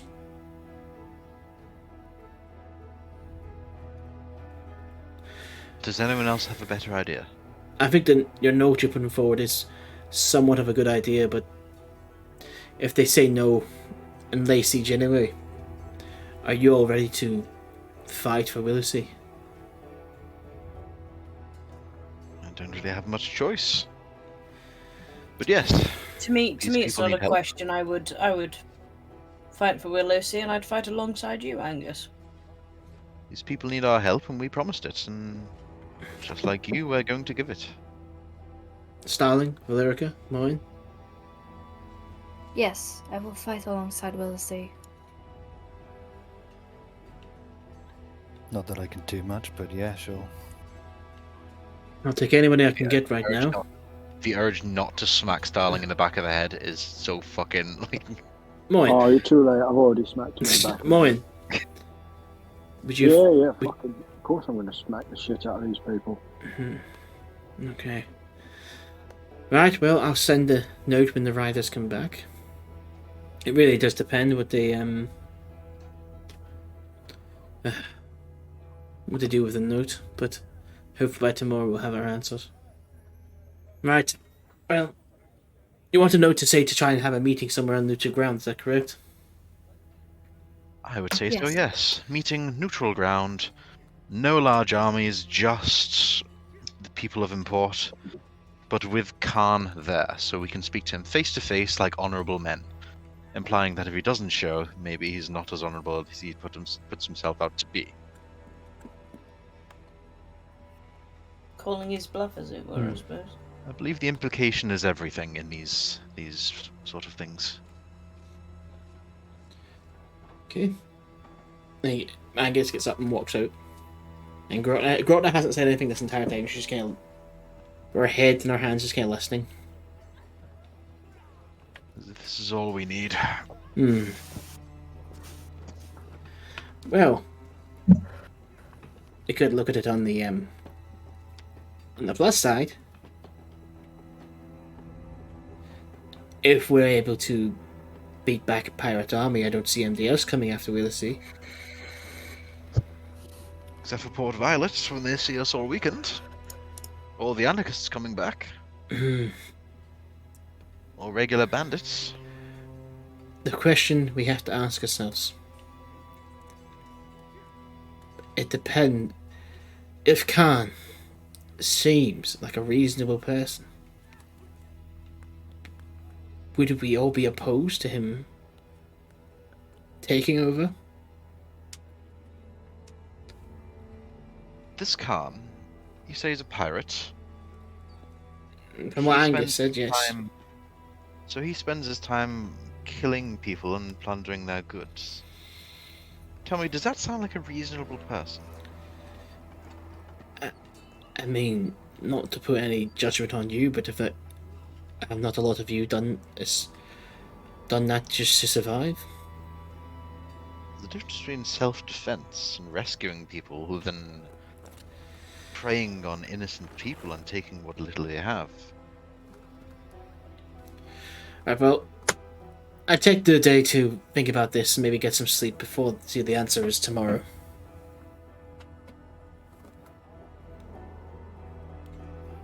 Starling, it looks like Perhaps. you've got less time than we thought for you to get your skills. What were you going to say, Lord? Oh, I was just gonna say that would be better. Just go and think on it. Cool. Yeah, you guys all leave Grotna's house. You kind of all standing in a group. You can go back to your house if you want to. It's completely up to you what each you want to do. Venis, I kind of want to get my mind off of this. Would you mind if I did a little bit of work on getting this shrine up and going? No. By all means. I think Odeysus is going to try and spend the rest of the evening just helping put a little bit of get some tables together, make some little sort of sigils for the different kinds of gods that he's aware of. Cool. Mainly Matilda, but obviously he's studied a little bit of this when he was younger, so. No problem. You can spend anything doing that. Venis, are you helping him? Yeah. Yeah. Right, I'm literally it's Venis' idea, so at this point, I think Odeysus is kind of on hand, but assisting Venis whenever he can. Brad, what is it you're wanting to do? So I got so confused and referred to me by character. Sorry. So what? What? Starling's just dissociating. That's gently fine. at this point. I think at one point he was just going to walk over to Venis to go, oh, by the way, my armor's yours. If you need daddy either way, so you might as well have him protect yourself. You can have my shield as well if you want. Starling, Mm-hmm. don't insult yourself in such a manner, please. I understand you feel you've lost your warlock powers, but you were a fighter before you were a warlock. Remember that. I was one half of a duo that could become 4 people. And I was a coward who became stronger with you lot, who now also has a limited time on my magical ability.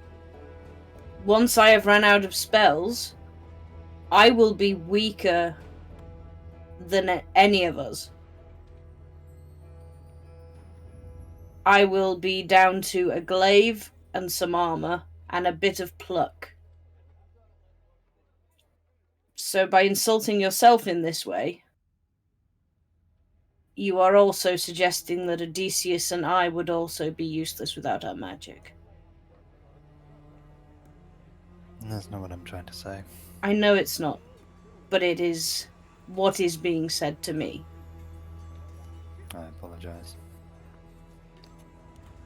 It's not even just the fact that I've lost my magic. It's fucking everything. Yes, I'm it's tired. shit. Yes, you were at your most desperate, and an entity took advantage of that situation and bound you to servitude that you became dependent on. It's awful, Starling. Genuinely, if Odeysus turned around to me tomorrow and said similar things like, well, actually, I was just an evil dickhead all along, and now you're bound to worship me, I'd make the same decision you did. I'd rather die than become a vehement little shitbag, you know? But we're here for you, Starling. Like, we're here to help.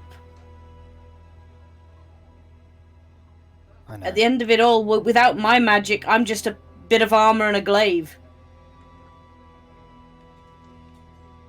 I mean, fuck knows. Odeysus, I don't think he's ever fucking thought, you know, in the way that we have. Odysseus is in like the background, still working on that, and he's like, "What?" He's like, I like to think you say that, and Odysseus goes, "What is the handle of the sword?" Which end is it? Odysseus, that's a spoon. I see you Right, played so Sword you played Spoony. Knifey Spoony before. Oh. Like, Starling, honestly, I would never ever question your abilities. Ever. I would never ever doubt that you have worth. But every time you talk shit about yourself, you're talking shit about my friend. And I might have to shake you for that. Well, I apologize for you making a poor choice in a friendship with me. I'm gonna shake him. Yeah. You've been shook. Shooketh. I am shook. You've been shook. You are shooketh. Shook up. You know, I thought I'd feel good after I told him no. I thought I'd feel vindicated. You became dependent on the power that he gave you. And I miss it. It's... Ironically, I gained a limb, but I feel like I've lost one. I thought I'd do this, and that would be it for me. I'd be gone, and I'd be at peace. Instead, I'm still here, and all I've got is fucking this, and he just kind of grabs his tail and just shaking it. A thing I've always fucking hated, by the way. I think it looks lovely. No, It's nice to not be the only tailed person, I'll be honest with you. It's not going to be around long, I'll be perfectly honest with you. It's probably going to be much easier the second time round. I know what I am right now, and it's a detriment. No, You're no. gonna be worried about me, and I don't want that. I'm not worried about your ability in battle. If I lost my magic tomorrow, and you'd lost your magic, and Odeysus had lost his magic, and Burnie and everyone, I'd still be there leading a charge. Well, maybe not leading, more like, trailing along. But you get the point. I'd still be there, fighting for something I believed in. If you asked me this question a couple of months ago, I'd run around with my tails. I'd run away with my tails between my legs. I'd fuck right off. Do you ever think you made the wrong decision by sticking around? No, did I fuck? Did I fuck at all? I learnt the truth about some horrific things. I met you lot. You are all fantastic people. When we stood there at Horseshoe and I smiled at you all and I said you were all fascinating and you were all fantastic, then being around you for these months has just made it even more solid in my mind. You are all fantastic and wonderful people. I am blessed to have met you. Your optimism is astounding, I must admit. It's not optimism. The foundation of my religion is love, and I have a lot of it. I care about you all, immensely. I know. I just feel like your love is misplaced in me. You don't get to decide who I choose to love. Remember that. Remember that, Starling. You don't get to decide where my heart goes. I trust all of you with my life. I trust even you at your weakest as you feel you are now. You have Odeysus doing little things like a snowball fight to try and cheer you up, and it didn't work, but that's fine. The point is you saw that he tried. You have Moryn, who in his own way is trying to make you stronger. He's looking at you and he's saying, look, we can work on this. This is something that can be worked on. And have you actually spoken to Valericia about any of this? I don't think I've seen you both alone since before all this started. Before all the powers and before the audiences with gods. You love her, right, Starling? Yes. It's hard to admit, but yes. And I'm sure she loves you. And I love you, and Odeysus loves you, and Moryn probably loves you in his own sort of big brother way, but Burnie might always be a little bit misplaced in his intention, but he's made it perfectly clear. You saw what he went away and did. Because he felt like a burden on us. I know. And I know you dislike your tail and such, and I know that you're saying, it'll be better without it and all that nonsense, but, like... If nothing else, it's easier to fit into clothes without it. It's part of the reason why I despise it so much. Do you have any idea how difficult it is to constantly cocking holes out of the back of all your trousers? Yes, I do, Starling! I'm a fox! Oh yes, I forget that. I mean, fair enough, when I'm in my human form, it's a bit, clothing seems to magically fit to me. But Starling, I have to cut 2 holes in. It's a very big hole I have to cut in the back of my pants. It's... I would not want to see you mutilate yourself again. Even... It's a limb, it's a part of you, it's a part of who you are, and you're perfect. And wonderful, and... Even without your powers, you can still do amazing things.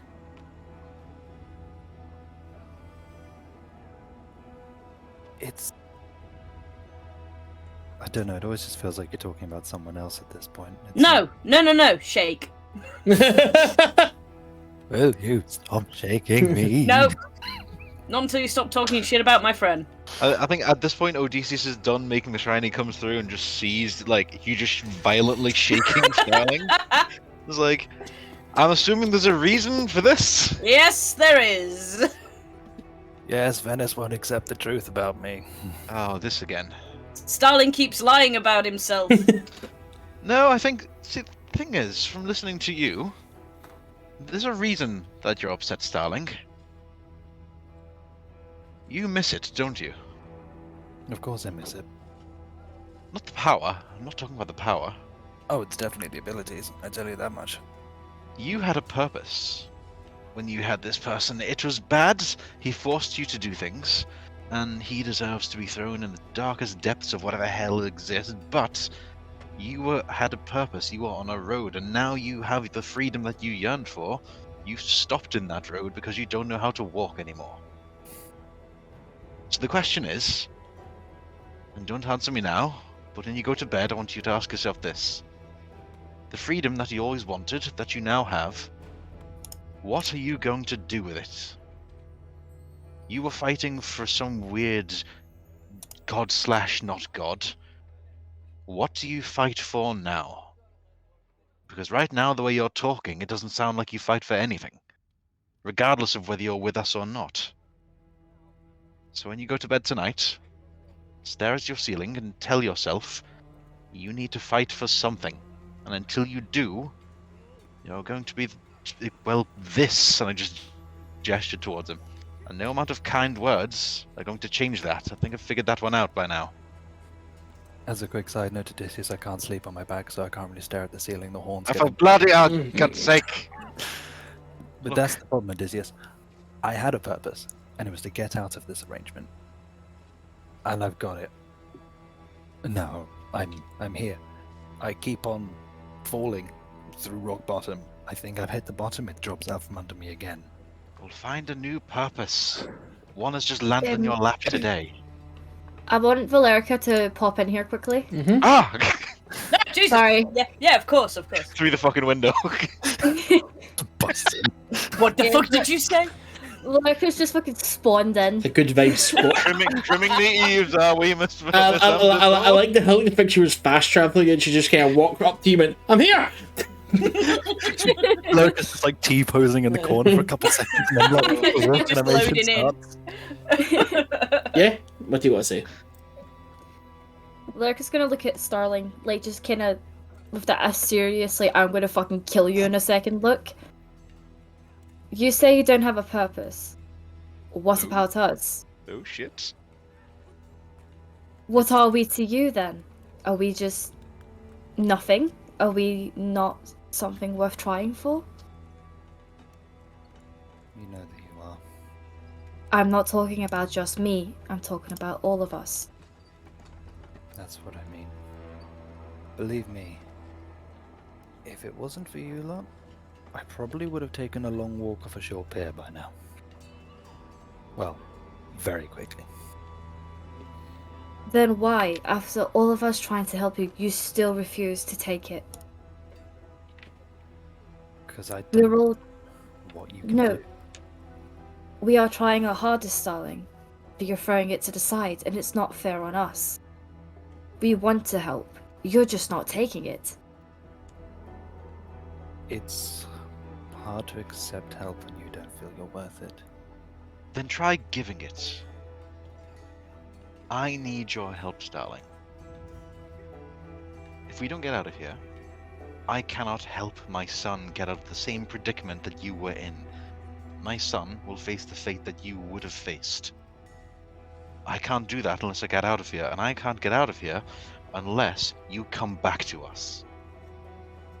So for the love of God, if you won't help yourself, at least help me. Help all of us. Starling, I can't lose another family. I can't go through that again. I refuse to go through that again. I know. We could be out rescuing these gods, and you might find one that resonates with you.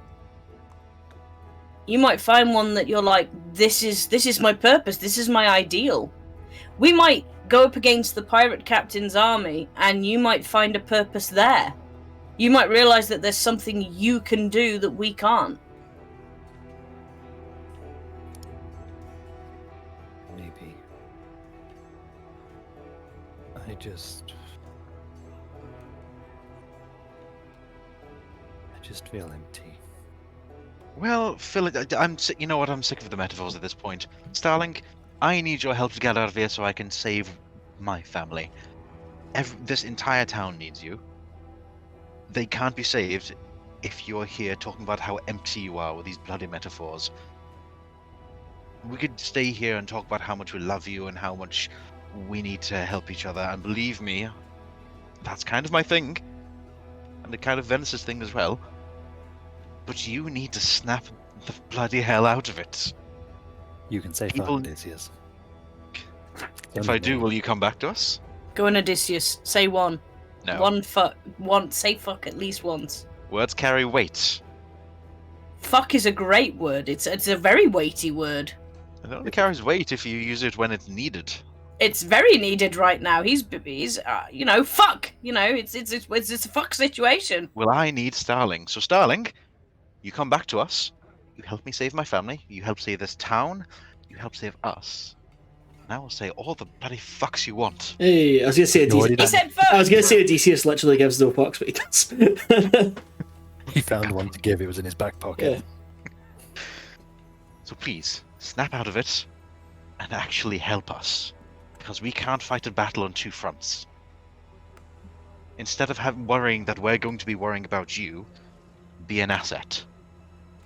Train, fight, be a saboteur, find something else that you can do, but help us. Because if you don't, you're dooming the rest of us. I'm going to bed. Think about what I said. And he goes out the door and leaves the other three. Yeah, before we take our short break, Valerica, Starling, Venis, is MD anything else you want to do? MD else you want to talk to? Perhaps make a deal with? What? Now Valerica's just gonna kind of walk away because she's had enough. That's fine, you go back to your own house.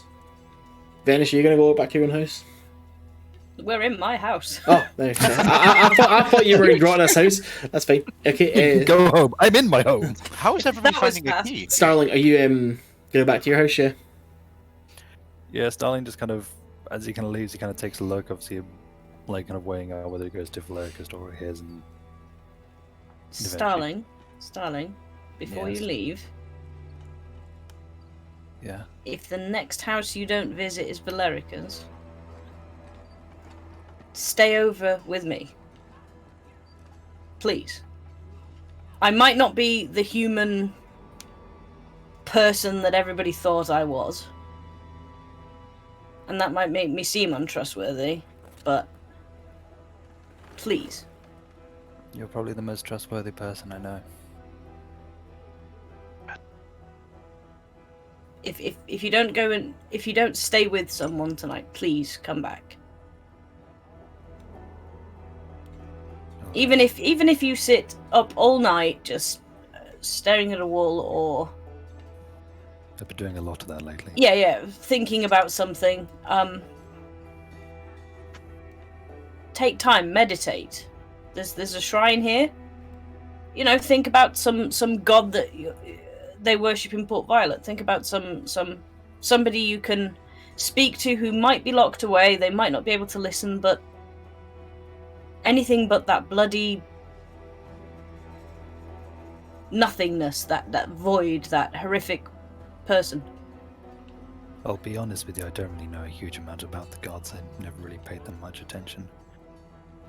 I've always kind of assumed that, well, the nature of what I am is something of an affront to them as is, so I kind of just never really paid them much thought. I don't know, you look pretty similar to some of the gods we worship on our continent. Well, until recently Maybe I didn't know think that about that. gods were demons, so demons and devils and such, so maybe there is some out there for me. Of course there is. And if it's not somebody godly, it's one of us. You know, there's somebody out there for you. It's So like, if you don't go to Valerica, come and stay at mine. And that's I won't talk your ear off anymore. I apologize. I just like the idea of Venis like handing Starling a pamphlet of like, have you tried talking to You Odeysus? tried this demon. Do you know Here, your I've gods? written out a pamphlet and it's really like shit drawings, like crayon drawings. This No, is Odeysus. Know your gods. Yeah. I'll be knocking on your door at like 6 a.m. with like wearing all white, just like, hey. Do you have a minute to talk about our Lord and Savior Matil? I'll be by tomorrow. Bye. So I just kind of head to the door and just go, well, if I'm back, I'm back. If not, then I'm then I'm welcome in Valerica's. So we'll see. Thank you, Venis. Anytime. So we'll go and I just go and knock on Valerica's door. Snowball hits him as Odeysus is in the corner. Surprise! Yeah, you trap on Valerica's door. Valerica answers. Mhm. Yes. Is it okay if I come in, or would you rather be by yourself? No, of course, come in. Valerica like opens the door wider so he can Mhm. get in. Yeah. You will come in, get at a table. Do you want anything to drink? No, thank you. Venis made a very good point of we've not really spent much time together since all of this gods and demons business started going down. Yeah, he's right, we haven't. I'm sorry. Please don't be. It's within my nature to be regretful. So it's hard not to be. I'm very well aware. I'm sorry that I'm being, well, the way I am at the moment. It's just that Starling, listen. There's nothing wrong with not having your powers anymore. But you have to stop acting this way. No one's really gonna say it, so I guess I will. Look, we're all getting pretty tired of it. We understand you're having a hard time, but you're not letting us help you. no, believe me, I don't want to be like this. It's hard not to feel this way. I understand that. But acting this way is not going to help you any quicker. We're all doing our best here, Starling. I know, and I'm sorry I keep drawing everything onto myself. You've been through a lot worse than I've been through at this moment, so... What I've been through doesn't matter right now. We're focusing on you. I mean, it matters to me. I understand that. But again, we're talking about you, not me. I know. The worst thing is some other entity came along, not him, and offered me the same deal, even without knowing the information. I'd probably take it. And I hate the fact that I'd be that weak. Well, maybe don't do that. But we will sort something. Alright? Just, for the love of God, promise me you'll stop being this mopey little shit. I'll do my best. You're gonna have to. I know between you, Venis, and Odeysus, I don't really have much of a choice. You most certainly do not. Well... Starling, I want to ask you one thing, and I want an honest answer. Okay. Would you take your powers back? From him? Yes.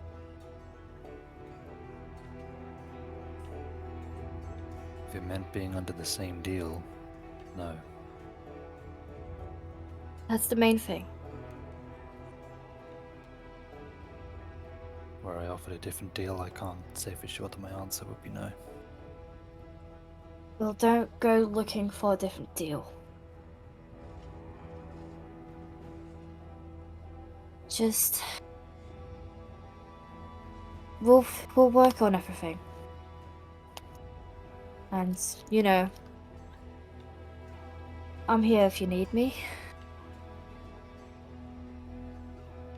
Okay. So... Yeah. Let's just hope it gets better. I hope so. I know I'm not really the best one for it at the moment, but obviously if you do need anything, do tell me. I just need you to work on yourself. That's all I want from you right now.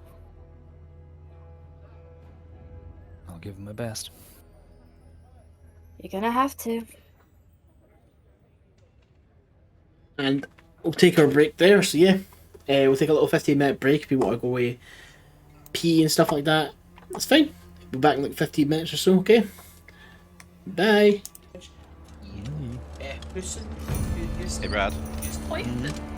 Hoisted. Is it hoisted? I would rather face a pirate army. Is it hoisted? What is it?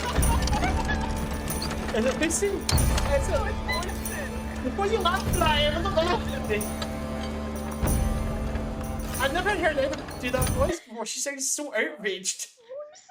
Is it not Hussein? I'm genuinely disappointed, Ian. I'm not Is gonna it lie. not? Is it not I'm genuinely Hussein? Is it disappointed. not Hussein? What is it? It's No, spelled. it's Hoisin. It's spelled Hussein. It's not. It's spelled Hoisin. It's spelled Hoisin. Hoy. That's At Hoy.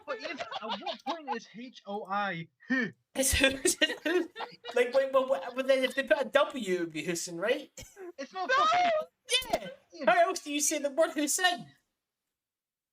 I don't like my favourite childhood game, Guess Hoy, alright? It's Hussein. That's like.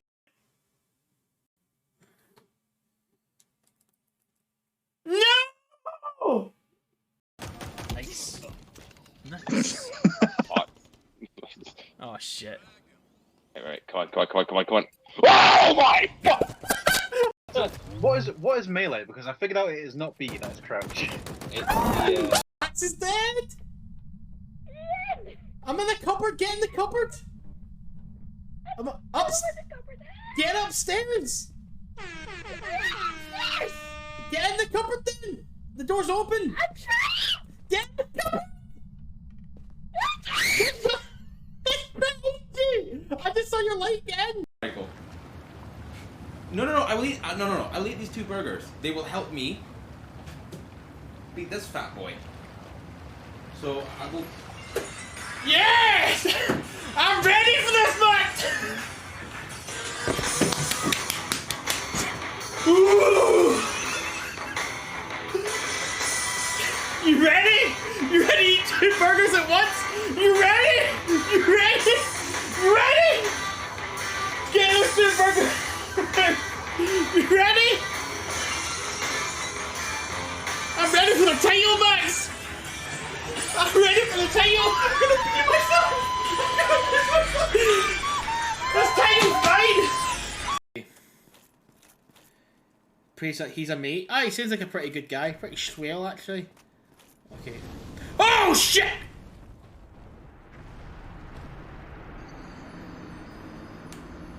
What the fuck? What did the game just shit on me? It was like, oh, you get to beat this, no problem. What? Where did this come from? Where is that? All my souls are going. I beat the boss. What? The dragon just kills me like that? Oh, dialogue. What?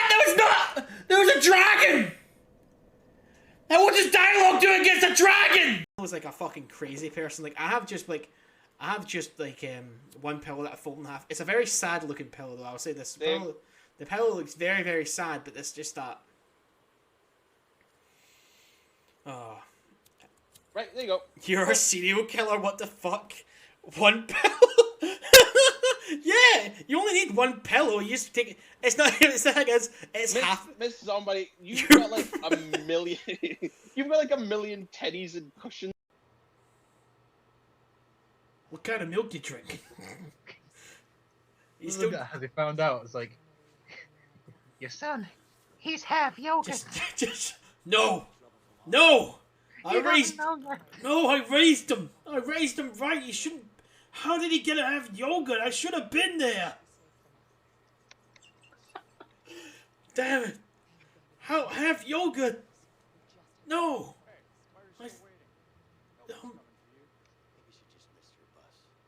A big jet. But this reminds me of old times, huh? You know- what is reminiscent about this? I'm firing blanks.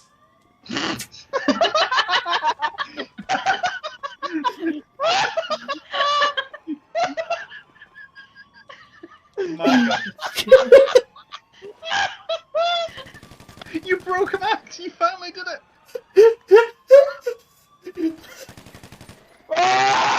No, Max! Oh. You miss 100% of the shots you don't take. Oh, you go back out? Yeah, baby. Isn't that the island we just came from in front of us? I'm aiming at that one, but... No.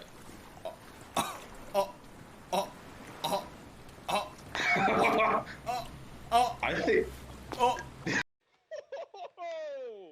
What? This is gonna be fun. What the fuck? I really want to jump in. No, I can't get you back up, so you'll probably spawn with nothing. Oh, good point. Well, this is a... We found a cave and then we found a giant...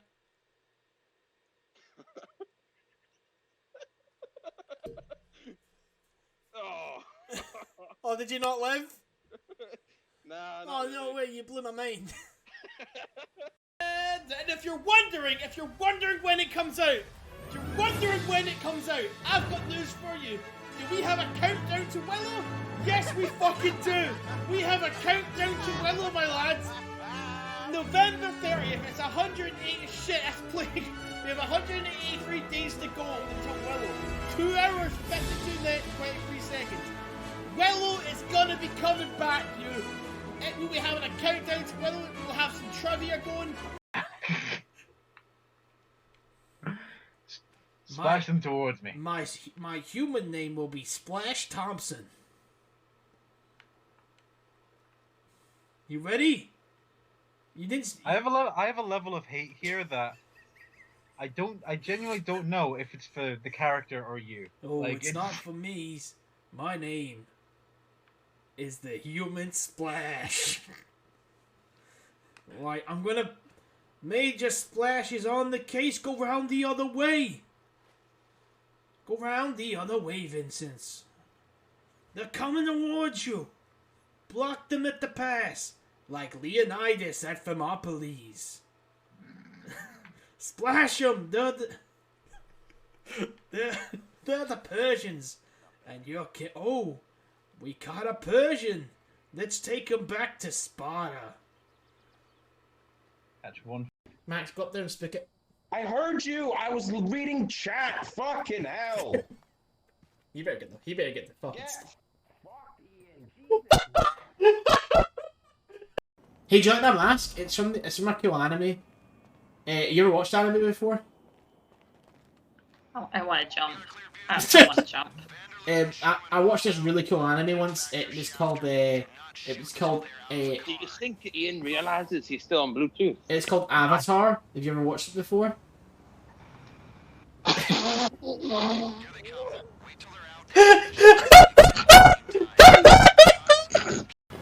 All these stairs work. Here we go. Oh, fucking hell! I mean, fucking Indiana Jones! Fuck!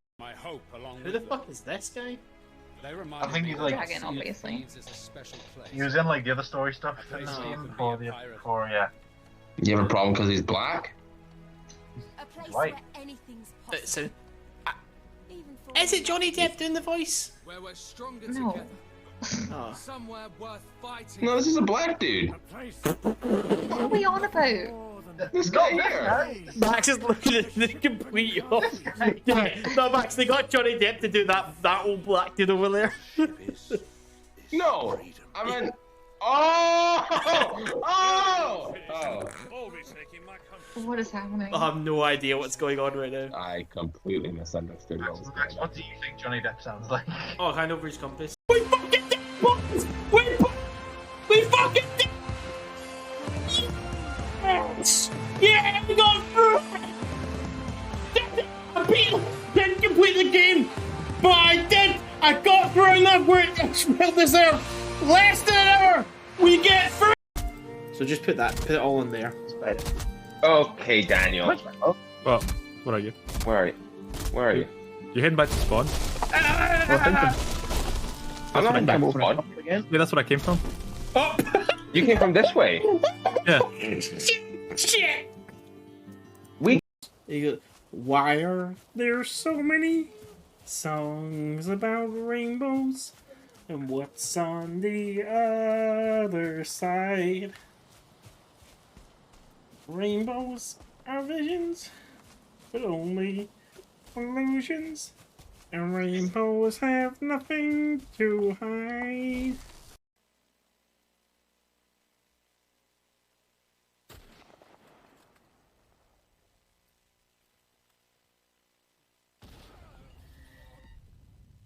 Well,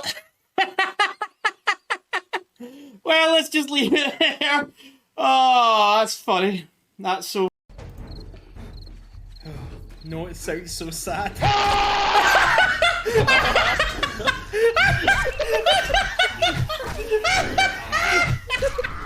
Where did she come? Oh my god! Oh god!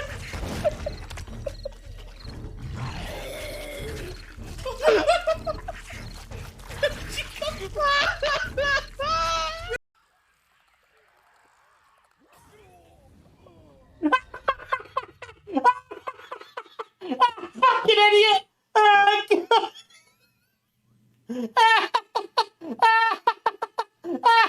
Just fucking set myself on fire. Never thought I'd die side by side for your good. I mean, I'm not dying, so this is. I never thought I'd die side by side with a yogurt. What about side by side with a friend?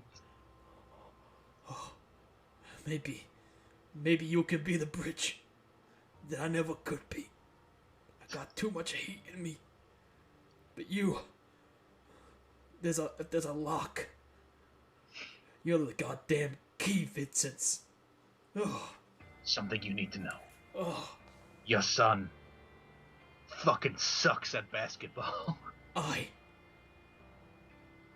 No. He ain't no LeBron. Oh. Oh. Fuck you, pal! Oh, fuck! There's probably a baboon tree in the plaza this year. I'm sorry, a what? A bamboo.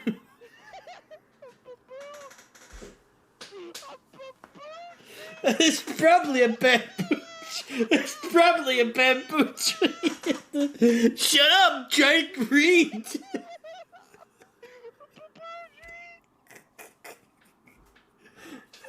Oh, are they? I've destroyed. Don't walk. That was a what you did. You're like. Why you? I destroyed one. You walked out of the other. Walk away from the fucking space. You. Why? You're just. Why did we come? Like, Max. Okay, Lon, we gotta move. We gotta leave this guy behind. Yeah. Okay, and coming back. Okie dokie, there we go. How are you actually moving now?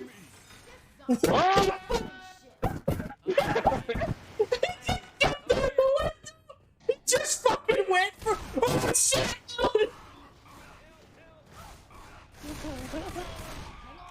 What just happened?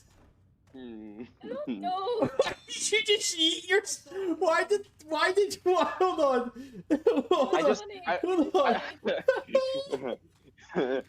I just remembered. I was like, oh, at one point we have to go up onto a windowsill. I thought this was the windowsill. I followed you played like that. You got on this for a very long time.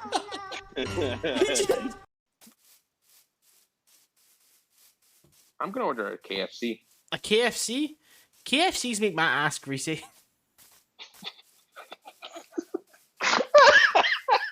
Do you know what I mean? Like, the old boy. I'm the old dog. Are you? Yeah, I'm 20. Well, I'm 28 now. You're 27, aren't you, you dumb bitch? Turned 28. How much did that fresh Rolex set you back? Oh, that's it! I'm gonna throw shit at someone.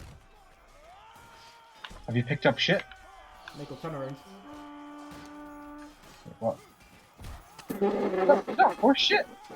I can't do it. He flew too close to the Oh, sun. I'm looking for Max, That's please. fine, I'll eat it. Can I get some dippy sauce? What's dippy sauce I'm gonna get sweet curry for you. Sweet what? Sweet curry. I don't like sweet curry. Barbecue. Yeah, do you have like a sweet and sour?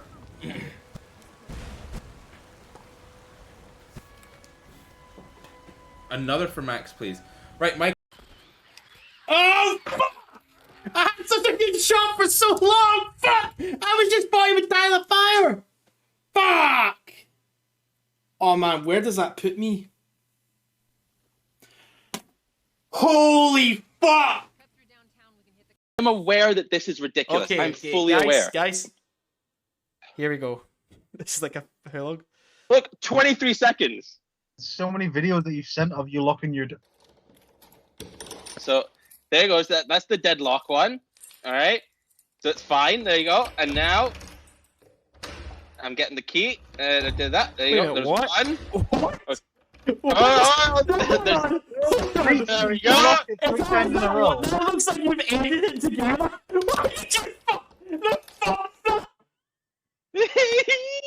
It's kind of hard to make fun of Max on this one because this genuinely seems like an ADHD kind of problem, and I kind of feel bad now. It is honestly. I cannot leave. What is the free locks for? Because I feel it doesn't feel right if it's not 3. But surely, surely the first one locks it. Oh, are they? I've destroyed. Don't walk! That wasn't what you did! You're like. Why you? I destroyed one, you walked out of the other! Walk away from the fucking spades, you. Why? You're just... And we're back. Sorry to take away from the clips there. I actually made that there thinking like, oh, I won't get through it, I'll repeat clips, but I think I put too many in. Right, so we'll get back to where we were. Right, you guys have all went to sleep night before? Yeah. Morning Yeah. wake skin. And for what's come from a light dusting is now turned into actual like snowfall. Where it's actually landing now. It's not enough to like make it hard to trudge through the place and stuff like that, but like, you can tell snow is starting to land now. It's not heavy enough where you can't see it, it's just like a nice kind of snowfall. Step outside a little bit more colder, even with your winter gear on, you feel a little more need to ball up and kind of like stay warmer a little bit. Even though if you're inside, you feel you need to make something warm just to kind of stay that little bit nice and warm. Yeah. So I'll just go and see what anybody wants to do. Lawden, is there anything you'd like to do? So Valericia actually wants to she's gonna like, we'll say that her fire's been lit, she's just kind of warming herself up, but she wants to go out in the snow. Cool. Yeah, you go out to the snow. She just kind of looks up and like puts her hand out and lets a couple of snowflakes land on her hand. Yeah. Just like really enjoying this weather, because like this is the first time she's really been able to kind of match the weather, so she's just kind of taking it all in. That's fine, yeah. You're able to kind of hold the snow a little bit, just kind of sitting there, nice something warm. Odeysus, is there anything you'd like to do? Odeysus is gonna get up and stretch, see the snow out, like the snow through the window. He's gonna open his window and just like take in like a big load of cold air, like. He's gonna look down, See Valerica standing in the street. Scoop up any snow that's on the windowsill and try and hit her with a snowball with a big smile on his face. I think this has been said before, but there's nothing that can shake off my mind that Odeysus doesn't wear a nightshirt to bed with like a little like cap on it that has like a little pom-pom. Yeah, he looks like Scrooge. I would like to believe that like he hasn't on the road, but since he's been in town, like he's managed to find And like it. Valerica looks up and she can just see all the way up Odeysus' nightshirt. No, he's like a waist high window. Oh, what day is it? Yeah, what day is it? So I'm gonna. Holy shit! I got nat 20 again. Yeah, Valerica, you're just sitting there holding your hand out, going like, "Oh, this is early." It just hits you straight in the face, whips your head back, and you kind of have to come to a little bit, and you see Odeysus up at his window, just waving at you. He's like got the old man cackle of like when an old man becomes a child again. He's like, "Morning."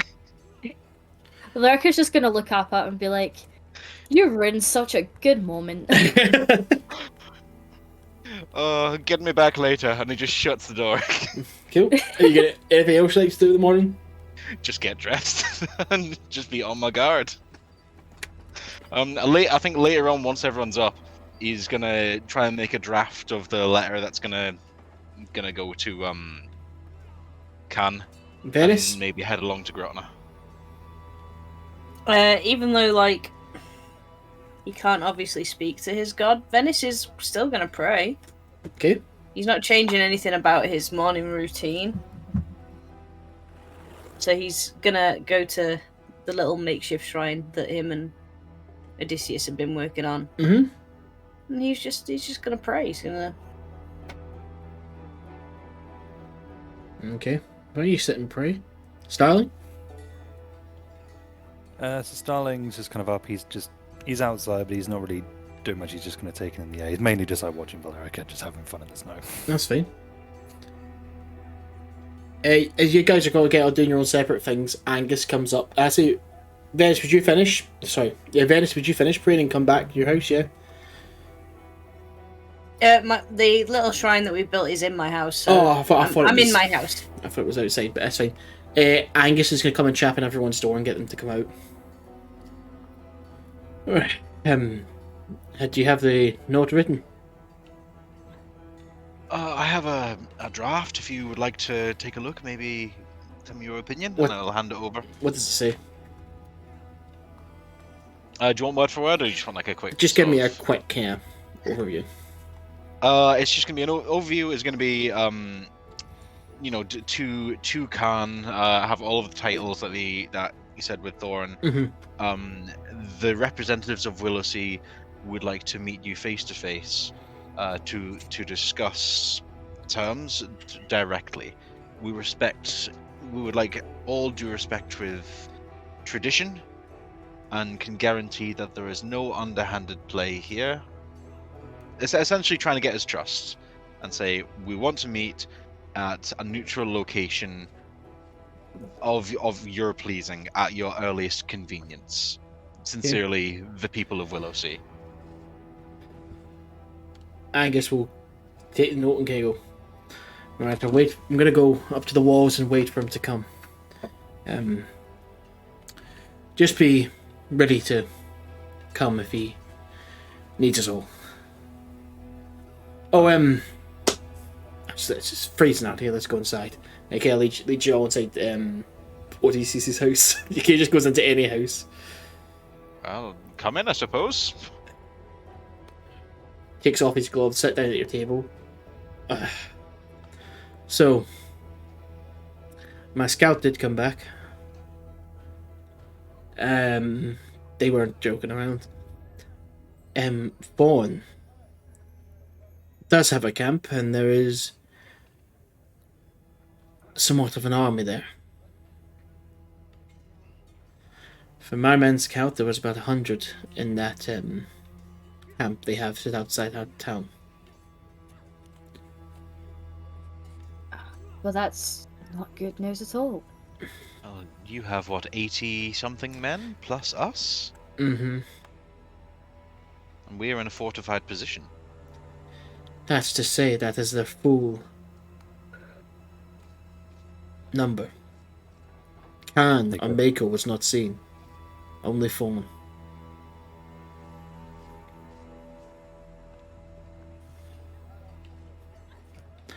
So, well, safe to say this is merely something of an advanced party rather than the full invading force. So, whatever we say during this meeting, we should probably just play as naive as we can and say we don't have any information. If Khan sees of gathering information, he might see it as a light, but still active aggression as us gathering numbers. That's all. It's up to you. Maybe we should play to his ego. I will. If he's somebody who's thinking that he is better than the royal family, maybe inquire to what his beliefs are. There's people who are in charge love to talk about themselves. I won't be going with you to Mckenna, though. I'll leave that up to you. That's a good idea. We need someone back at the town ready to defend in case he is planning something different. That I couldn't. I wouldn't like to face him, so. Yes, I assume your history is not exactly ended on friendly terms. No, you could say that. But I'll trust you with it. You'll hear the horn when he's coming, but that's all the information I have right now. Well, we'll leave this to you. I suppose we'll just wait around and see when he shows up. Cool, yeah, and he just kind of, Angus leaves and goes out towards the walls. I was going to say before he leaves, Angus, I do have a question. Yes? Should everything go to shit, is there a plan in place to evacuate the civilians, and if so, what's the route so we know? The sloop would be our best chance. If they were to launch a land siege and come at us through the walls, we'd probably send everybody to the sloop and then send them to Port Violet. That would be the best option.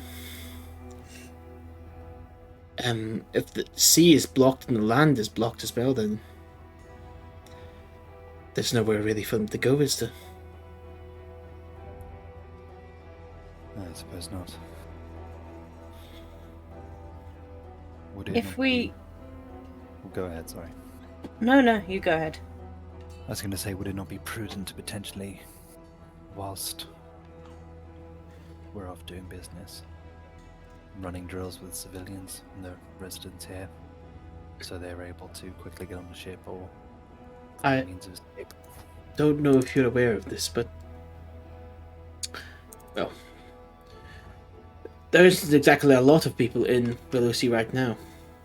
There's about 20 or 25 from what you say from the caves, and they're not exactly in fighting shape. They're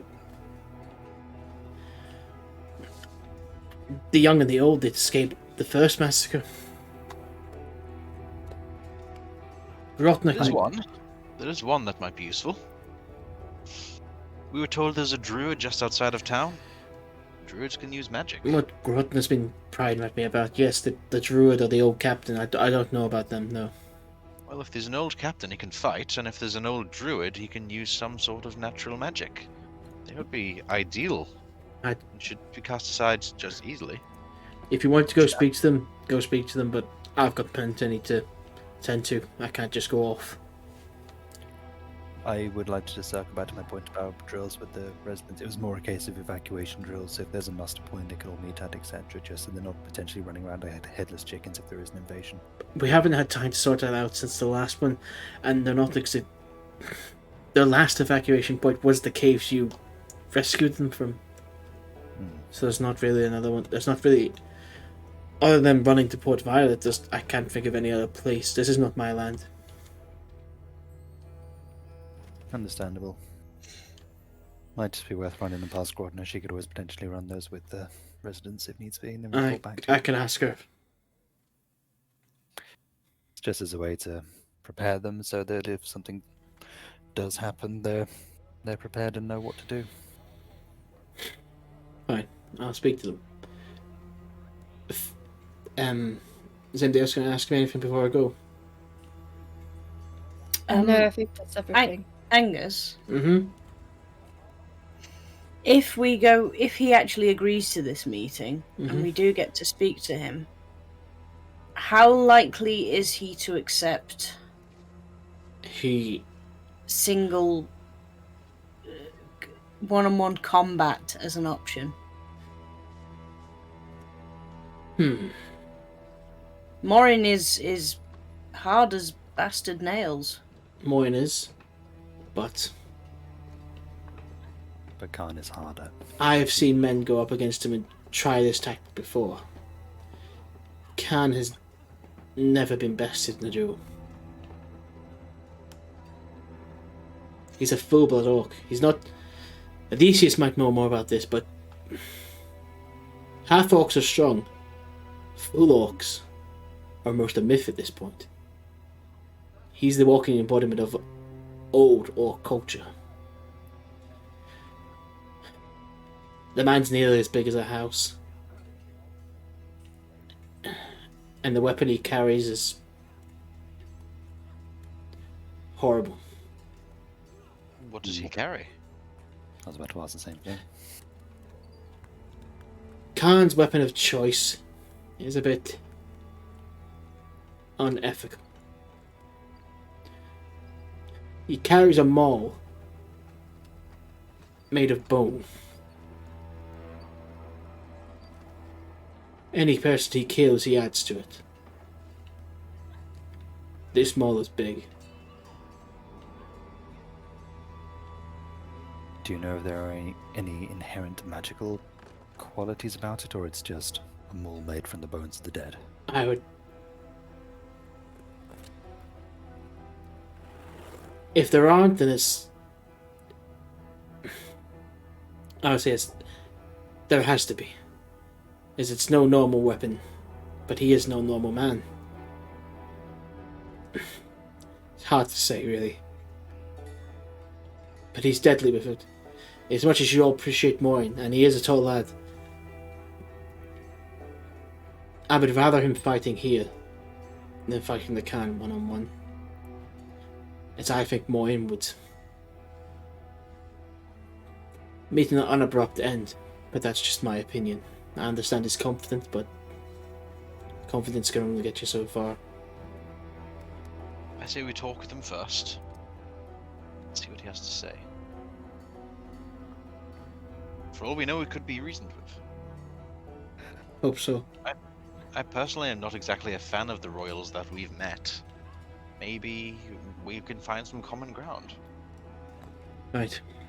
Anything else, lads? I think that is it. Okay, just try to close the door and heads out towards the wall. What would you guys like to do with the rest of the day? How many hours have we got before the guy... 'Cause if the guy's come back from the same time he was here yesterday, how many hours have we got He until came then? around midday, so you got about 2 or so hours. How long a walk would it be to go and see that druid person? They're outside of town from what I put down. Let me see. Is that like an hour walk, or is that... Old Beetroot lives... I'm trying to see how much about... He is half an hour away from the north... Half hour walk north of town. Okay. I think Odeysus is gonna make a point of saying that he wants to go and see old Beetroot, considering they need all the magic people they can get. Yeah. And he's probably not going to escape these pirates if they arrive as well. The old captain is an hour north of town. We could do one now, one this evening. But he will have given the, just in case, Odeysus is given the letter to the watch, so it'll get passed off regardless. Okay, that's fine. Are you all coming to see Beetroot? Yes, I'll come with you. Of course. Yes. Well, Safety in go. numbers, nothing else.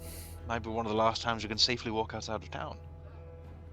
And yeah, he's gonna get his winter clothes and head off. You guys walk in. 4 of you walk off into the woods, only for about 30 minutes. So, and you do walk into the woods. They can become a little bit deep, and you are a little bit weary as like there is a bandit camp with 100 people in it nearby. So you are a little bit weary walking through, but eventually, yeah, feel almost led as the almost seems like the forest makes a kind of natural path. You come across this massive tree. At the roots of it, though, there seems to be underneath the tree this cabin has been placed, and it's kind of almost become part of the tree with it. There's one door that looks like it's not made for this cabin. It's almost been placed over where a door hole was, and the window is just kind of held closed by a small hatch. This looks lovely. Safe to say this is the place. I would assume so. Who's knocking on the door? All right, I'll do it. Odeysus, you're probably closer to his age. Why would you assume something like that? And he knocks on the door. He could be a young, spry young man for all we know. Just as he's doing this, but just as he's kind of going up towards the door, is there snow around as well? Yeah, the snow is kind of like... Son of a bitch. Just all I over. want to make a snowball and throw it at the back of Odysseus' head. Yes! Give me an attack, please. You're gonna hit an old man from behind when I hit you from the front? Yeah, he is. The future is now, old man. That would be 17. Odysseus, does that hit you? That hits my AC, yeah, only just. It just slaps you in the back of the head. Oh! And it's not enough to kind of like knock you over, but you just... Yeah, you just feel like the snow will hit you in the back of the head. Kind of turns around and just has a sly grin and just went, of course you know, this means war. And just knocks on the door. Yeah, as he turns around, like, it's Starling, he's just checking his fingernails, just like, something must have happened. Yeah. On the door, like. As soon as you chap the door, the door swings open, and you see as the house isn't that big. The man is crouched down. He almost long, tall, slender man, in this grey, kind of dirty long shirt that goes down to his feet, wearing no shoes at all. His hair comes round in a kind of black, greyish ponytail down back towards his front. You would think, just looking at this person, you'd think he's gonna smell gross, but he weirdly smells of just like a nice, like, mint and thyme kind of smell. And he goes, "Yes? Mr. Beetroot? Yes? Who am I speaking to? Odysseus West. You have to speak up! Odysseus West! Mr. West, pleasure to make your acquaintance." And his hand will come out, and just kind of his long arm will come just kind of next to your face. I'll shake his hand. I'll do that, like, cup his hands with both hands and shake it. Like, pleasure to meet you too, sir. Oh yes, it's very good to hear a nice strong handshake. Who do I have the pleasure of meeting? And I'll gesture to the rest and just go, we have the, what are we called? I haven't decided yet. The This is Defenders of Willow Sea. with the Scrumptious Six. That's not our name. We have Mr. Starling Pike, Miss Valericia Amdathor, and Venis Hawthorne. Ah. Oh, very nice to meet you all. Well, you come in for scones or tea? Or what did you come by for? We're here on business, really. Business? I haven't done business in years. Well, more for your safety. Are you aware that Willow Sea is currently under siege by pirates? Last time I checked, my boy, Willow Sea isn't in these forests, and my authority ends pretty much at the forest. Oh, I agree. However, these pirates might decide to kill anyone nearby, including yourself. We wanted to make sure you were safe. Oh, not at sea, lad. Pirates do the least of my worries. Well, they come on land as well. They're on land right now as it happens. They're planning to take Willow Sea, and if they do, anyone within a half-hour distance is in danger. Ah, well, I guess we will agree to disagree about that. My friends have told me the pirates shall keep to themselves more. They more prefer the sea than the forest. The forest's the last thing they'll want. You never know. I guess you'll never know, too. These pirates are going to take Willow Sea Mm-hmm. and then advance inland. They're most likely going to come through this forest and need it for supplies. Ah, bish bosh! The amount of soldiers and armies that have come through here, I'd be on number. And I tell you this, all of them have walked through the forest. Not a problem. I'll welcome all guests. Even ones willing to chop down your trees? Hunt your animals? Because I believe that's what they'll do. Yes, but there is a natural order to things. What is the... I'm too uncomfortable here, and he kind of crawls, he kind of pulls himself out of the house, and he comes and he pulls himself up as he stands at about like 8 foot or not. So he's almost kind of like too tall for a man to be. Does he look human or like? He looks human, but he's just extraordinarily tall and slender. There is. You look like you could use a bigger tree. What is the purpose of a tree if not to be cut down? It can't just grow so it can sit there and be ogled at. It's meant to be used for fuel, for everyday use, to be whittled into tools, whittled into furniture. Everything must take a reshape. Even my animals know this. And if my animals are too slow to be caught, then I guess that is where it wants them. So you are accepting of them using the forest for nefarious purposes? I am nefarious is a point of view. If you are looking at the point of view from your view, or from the pirate's view, you are using them for nefarious purposes. The forest gives and asks nothing back. There is another reason why we came here as well. The people of Willowsea wanted to, well, ask for your wisdom. They've had a bit of a rough time recently. They were wondering if they could have somebody such as you to sort of help guide them in the right direction. There's not that many people left now. There's basically between you and ex-members of the guard, and frankly, I would rather somebody who's a little bit more minded to keep things in order. Think of them as Would you be willing to come along and have a talk? Maybe I could be convinced if you're able to help me. We'll do what we can, I suppose. We haven't really got much time, but yes, what would you... When I inherited this forest from my master, it was a pair of us that inherited this forest. Me and Foxtail. Foxtail has we had a disagreement, and now he's off on his own, and he's absconded from us all. And me and Jeffrey, we feel that Foxtail's took an ill turn, and he started to threaten me. And I don't, and believe me, I'm a man of violence, and I would not become a violent man. Sorry, who's Jeffrey? Yes, I was about to ask. Oh, he is my partner who's in the house. Right. I must ask, is Foxtail a man or like a humanoid man? Yes, he is somewhat of a humanoid man. Yes. What did you disagree over?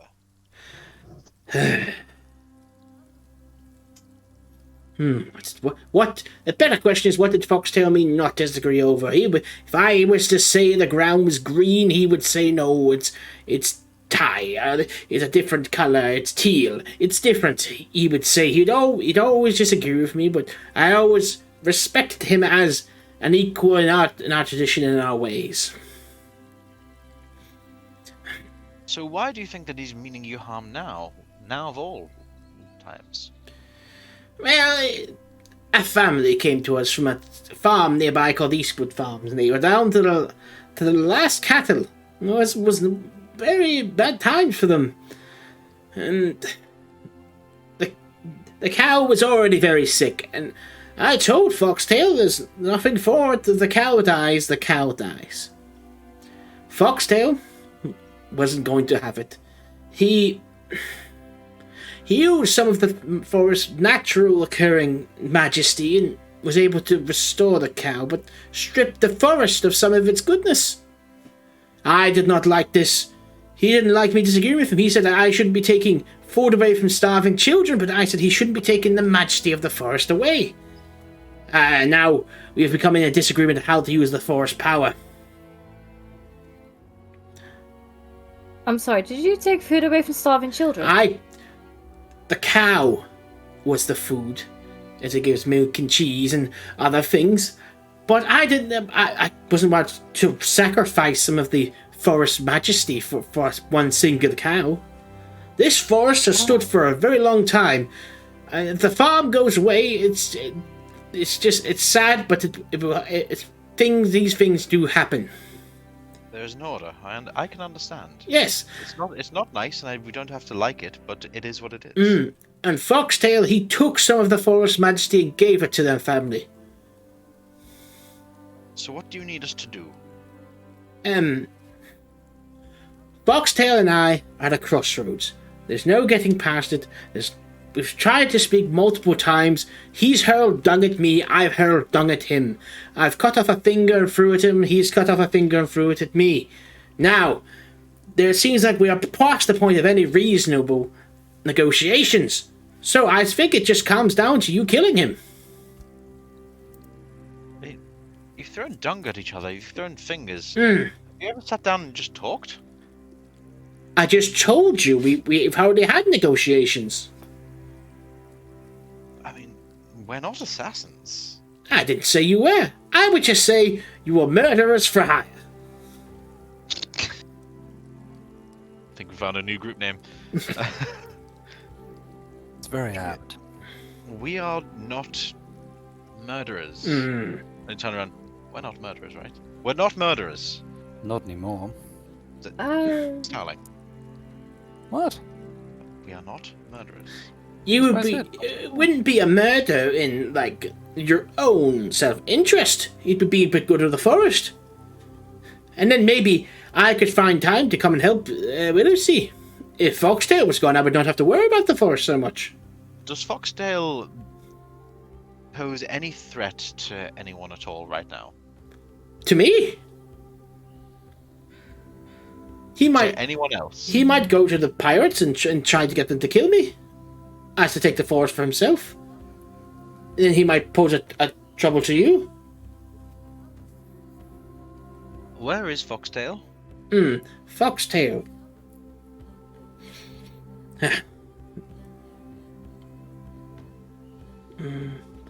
But Foxtail does live deep within the forest itself.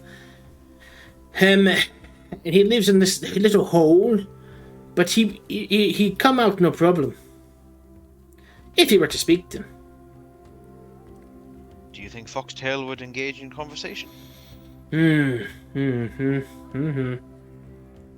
depends. What does it depend on? Your attitude. If you come in with an attitude to speak, then he might speak to you. It depends on if he's had his morning piss or not. Or it depends if he's eaten his favourite food. It just depends. Alright. I'm going to turn to the others and go, won't lie, I'm really not in the shape for a fight. And we're rather pressed for time. Well, I mean, we could always just talk to the man. It's a case of whether we have the time to do it and get back before. He is only about 20 minutes away. Oh, well, that's fine then. Could potentially do it. We still have, Right. like, what, an hour? Shall we go speak to him and get back to you? How about that? We're not promising anything. You can speak to him as best you want, but he'll bloody... ignorant. Yeah, ignorant is what he is. I don't know. I'm going to go back in with Jeffrey and try to relax. Yes, you do that. That's probably best for you. Yeah, my blood's all up. Nikkei goes back in and closes the door. Yeah, Jeffrey, I don't know about you, lot. I think I'm on Foxtail's side in this. I don't know how much more I can take of this. But I love that little guy. I know how I feel it is, yes. A slow head turn to both of you two. It's like, I am nothing like that.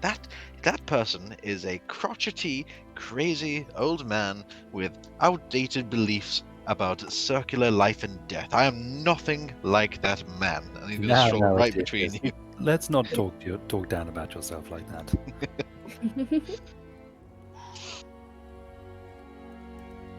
Well, he's gonna Yeah, Odeysus is going. Did the guy give any direction? Yeah, he just kind of pointed that way into 20 minutes. Right. So yeah, I'm going to go speak to Foxtail. Alright, you do that. Cool. He's going to stroll into the woods. Close that by accident. Just turn to the rest. So what do we do now? Yeah, you I guys. want to go talk to Foxtail. Yeah, you guys. Yeah, are you guys all going to? Yeah. Yeah. You guys all take 20 minutes. Kind of keep walking. You can go 20 minutes even further.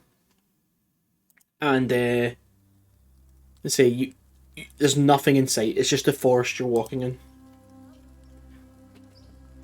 Have we been sent on a wild goose chase? Wild fox chase. Potentially.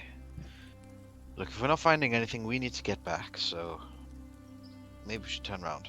When you turn around, you then see there is a rabbit looking at you. Hello. Foxtail? Surely not. Never know. It's a nice rabbit. Names could be misnomers. That's. What on earth? Is that? It's screeching! Is it just a rabbit? It's Or... just looking at you guys screeching. Hello. Ew, why is it doing that? I think it's Ugh. trying to communicate. That's cool. Got an idea. That's so creepy. Valerica, and he takes out a bit of a tiny bit of ration and puts it in Valerica's hand and go, see if you can like get close and feed it. Why have I to do it? Because I'm weak and frail and old. You're fine. And you're scared of a rabbit. Do you hear the sound of that thing? You know, Odysseus, you're really hitting the diminishing returns on the old and feeble card. I've no magic. This is all I've got. Valerica's gonna grab the foot out of Odysseus' hand and crouch down to the little rabbit. It just and, gently... it shakes its head and puts its hand out to you, back off. Oh, do you want them? I just kind of crouch down to go, we're looking for Foxtail. Do you know where Foxtail is? Can you lead us there?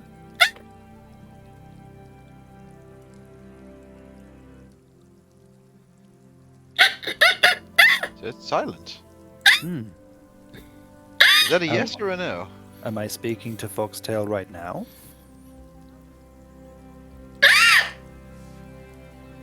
It's just...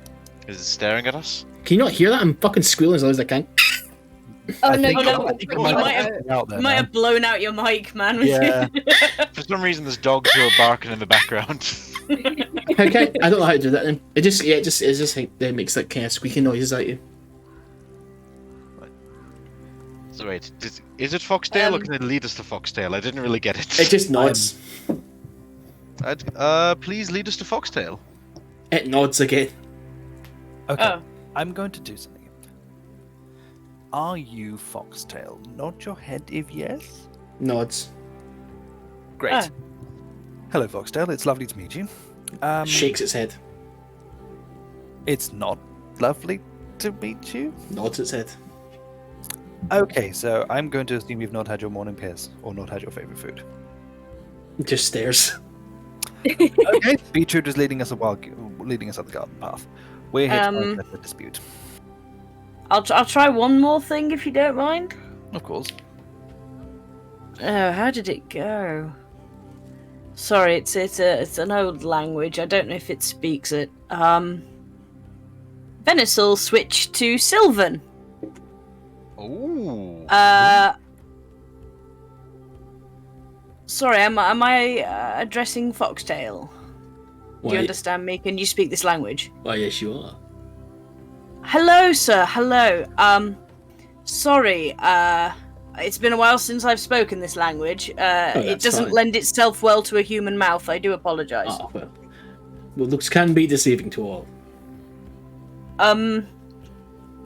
We are here from your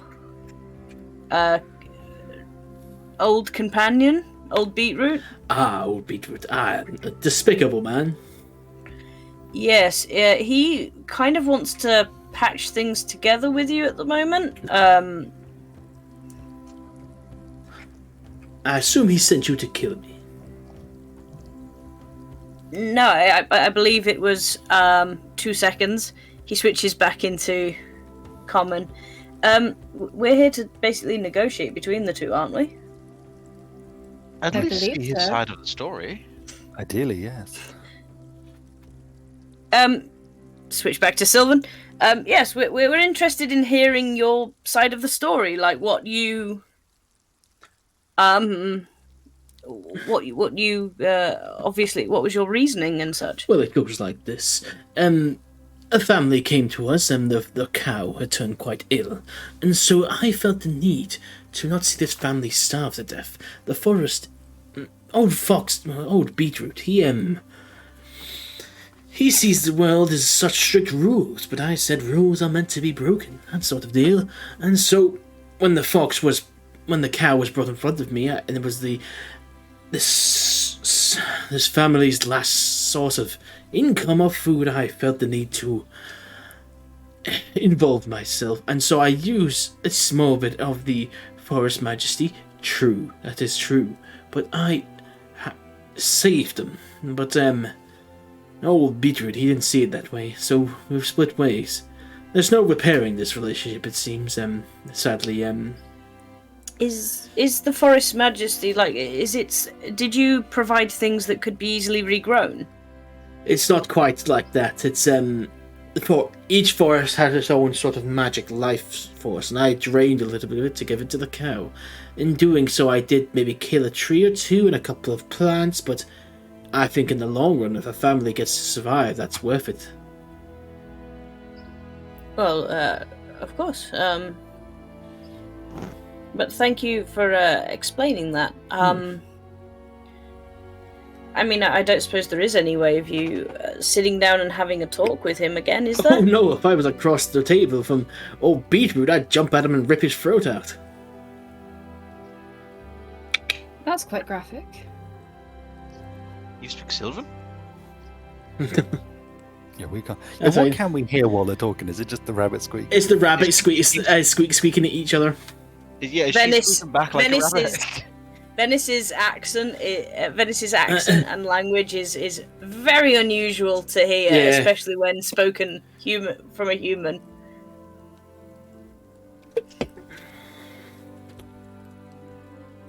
Think they're getting somewhere. I hope so. Sorry guys, I do apologise. So Foxtail says that there's no repairing this relationship of theirs. Apparently when he uses the Forest Majesty, it is a sort of tangible thing that every forest has. So by using some of the Majesty, he may have killed some trees in doing so. I mean, I imagine he can understand you. I'm happy to translate if you want to say anything to him. I can't think of anything to say. We should probably give you a heads up. There is a large army in the area that plans to pass through and could potentially damage this forest, so just wanted to warn you. Will you repeat that exactly? He goes, oh yeah, I already know about this army, and they are quite the thing. They've been cutting down trees left, right, and centre, but they've been using them. They have been using them, not been letting them go to waste. It doesn't involve us, so I say, why get involved? Venice is just going to translate now. Yeah, Assume fine. Venice is translating. That's fine. Is there nothing you can do to help us? Well, you people have your squabbles. My job is to tend to this forest and help with what I can do, but to get involved in such this magnitude would be completely out of my depth. Understandable. So, should we turn around and go now, or? Look, I don't personally think that we should be getting involved with this. It's very clear that there's very little either of these people can do to help us, so I don't see how we should be getting involved in their affairs. We do have significantly bigger problems currently sitting on our plate. If they were to come through this forest and start to harm it, would you defend the forest? I would defend the forest with all the might it has, yes. If they were to start coming through and cutting down resources for no hard reason, then I'd feel the need to defend the forest. But as such, they've only taken up residence here. They've not actually felt the need to harm them. If they started killing the local people that you sought to save with your magic, surely that would pose just a bigger threat as a dying cow, no?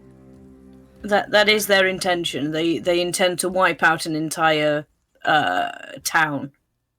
That farm that you help, that'll probably go with it as well. I can see the idea behind it, yes, but I cannot move until Beetroot's been dealt with. If you're able to kill him, then yes, I can help you. But why not deal with him yourself? He's 20 minutes away. Me and Beetroot grew up together, and we... All the more reason to repair your relationship. All the tricks he You are knows. like brothers. No, I would not say we're like brothers. I would say we're more like pests that grew. We're not brothers. We just attended the same school of thought, and I would rather see him gone. If I'm being honest, this isn't something said in a moment of sadness or depression. I know what I want in my life, and I want this forest, and what Beetroot wants from this forest is not what I want. If he was to move on, then fair. But I don't think he will. I'd want him dead. Counter argument. The people of Willowsea actually need someone to be there. What phrase was it? Alderman? Alderman, yes. The people of Willowsea want somebody to be their alderman. If you sort this out with old Beetroot, there's a potential he may move on to Willowsea. If you can guarantee he'll move on to Willowsea, then I'm fine with that. I'll take care of this forest. But what kind of deal did you pitch him for Willowsea? We're just saying that's on the table. Odeysus, you did most of talking with old Beetroot. What kind of power would I have if I was to take the position? What if you were to Yes. be in charge of Willowsea? Why would you entrust it to Beetroot and not me? Would you say I would not make a good leader? As a rabbit looks at you. That rabbit is looking at you in a really weird way. What did you say? I told them about the... Well, I said it in common because he can understand common, so you know what I've told him. But he has just said what would happen if he took charge of Willowsea. I don't know. We didn't realize this rabbit was an option. Didn't even know this person existed, so yes, I suppose it's a potentiality. Are you familiar with anyone from Willowsea, or Grotna, or any of those people? You're asking Venis to ask him, yeah? Yeah. I've been to Willowsea a couple of times, but it's been an okay town. But I've been wanting a place of my own, not a place to share. So, if I had a house or a garden to run around in, or something like that, and a purpose, then I could see no problem in moving to Willowsea. I mean, there's definitely a house available. I mean, there's plenty. Yeah, there's plenty. If you were to offer me, it depends. Am I getting paid for this, or am I just I imagine it's a paid position. I would think so. It's an alderman. If it's to come in and speak my word of wisdoms, then yes, I could see a way of moving out to Willowsea. I mean, we're not going to sell you a horrific deal, and I'm sure you lot won't mind me saying this, but it is about to be ransacked by those pirates that are... Oh, then no. Then the answer is no. If I'm expected to try and defend that town from that horde, then the answer is no. I'll stick to the forest, even with old Beetroot in it. But what if he was to leave for Willowsea? Then the forest would be mine.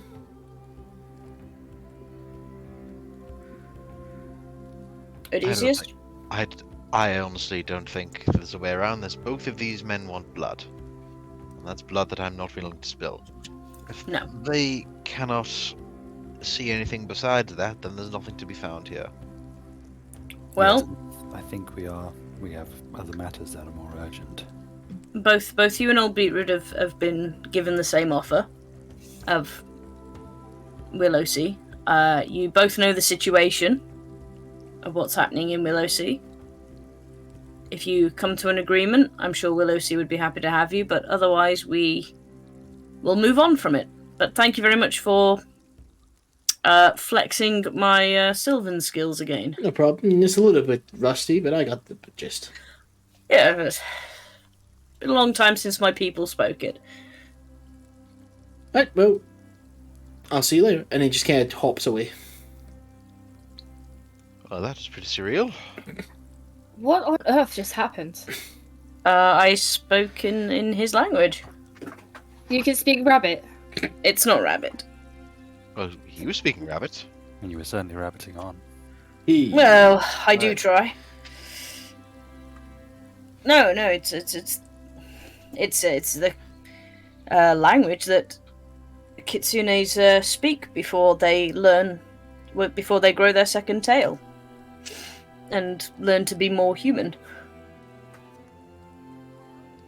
That is very bizarre. I think it's lovely. You're learning to speak with the animals. Sort of. I don't want to get into it. It's a very dark time in our lives.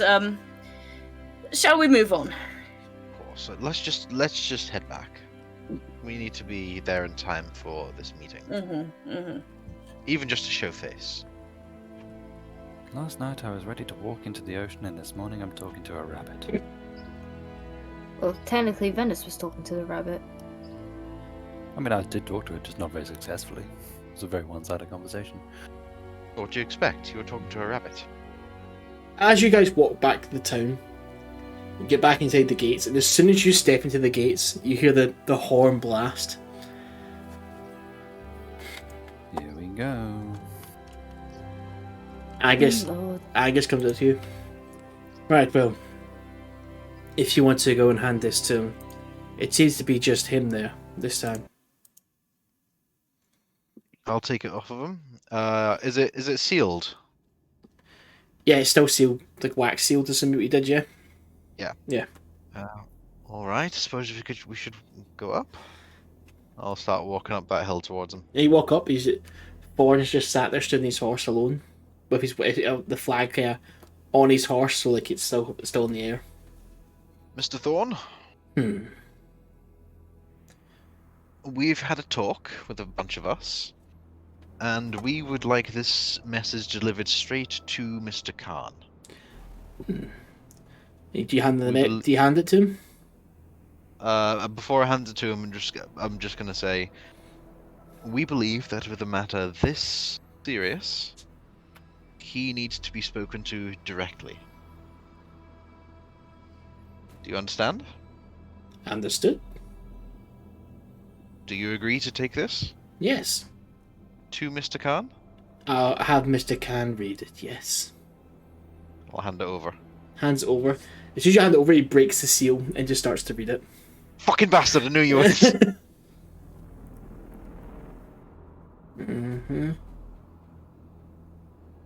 Well, if we wait here, I'm sure the Khan will he'll make a decision, and then he'll know what to do there.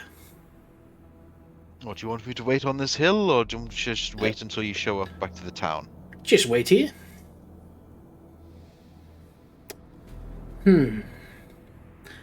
How are things in the town? Not bad. Just getting on with our regular day-to-day business. Are you going to take this note to Mr. Khan, or? He's already read it. We were led to believe that Khan was a full-blood orc. Khan is a full-blood orc. I am here on behalf of Khan. Everything I do and see, Khan sees also. Oh, that's a neat trick. Khan has told me that he is accepting to this meeting. However, he would like me to teleport you to him now. Oh. Can you guarantee our safe return after the meeting?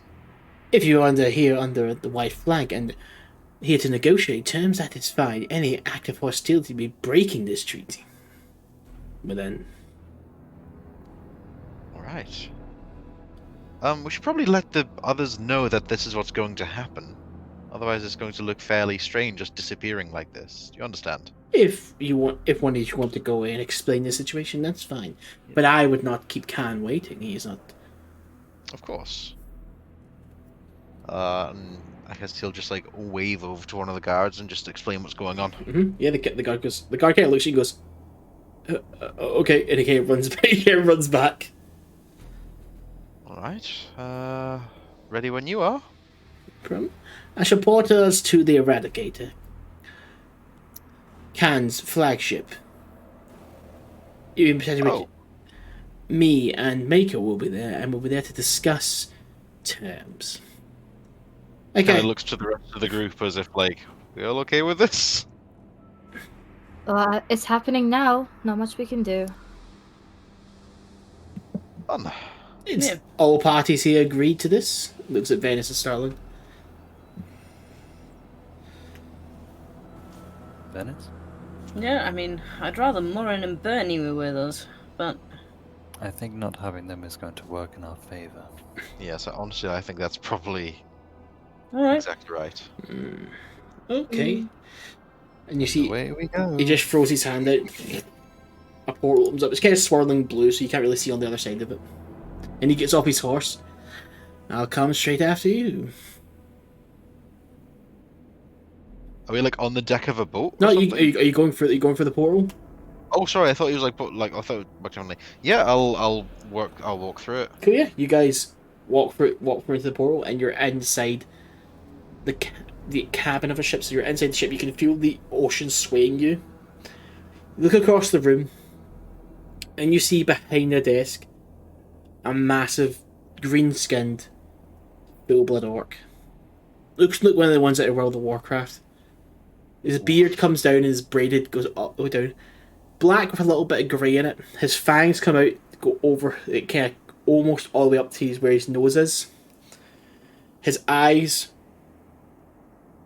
see the whites in them, but also the darkness in his pupils. Bloodshot a little bit. His grey braided hair goes back all the way you can see. Armour's hung up to the side. Sitting in just kind of nice pressed white shirt. Clean. To his right stands this kind of ganassi. Almost looks like it's got the water weaved in with him. Man with no shirt on, kind of like nice trousers. Looking almost kind of like which is like kind of like a fish elf. Like a sea elf. Standing just kind of looking at you as well. The cam, please sit down. Of course. Guess I imagine this chair is all set. Mm-hmm. Yep. Yeah, I'll take a seat. My name is Khan. I'm the pirate warlord and commander of the Tides. This is Fawn, one of my lieutenants, who you've already met. And this is Mako, my master at arms. Gestures to Mako to talk. G'day, mate. No way. Oh! Oh no, he's here to kill us.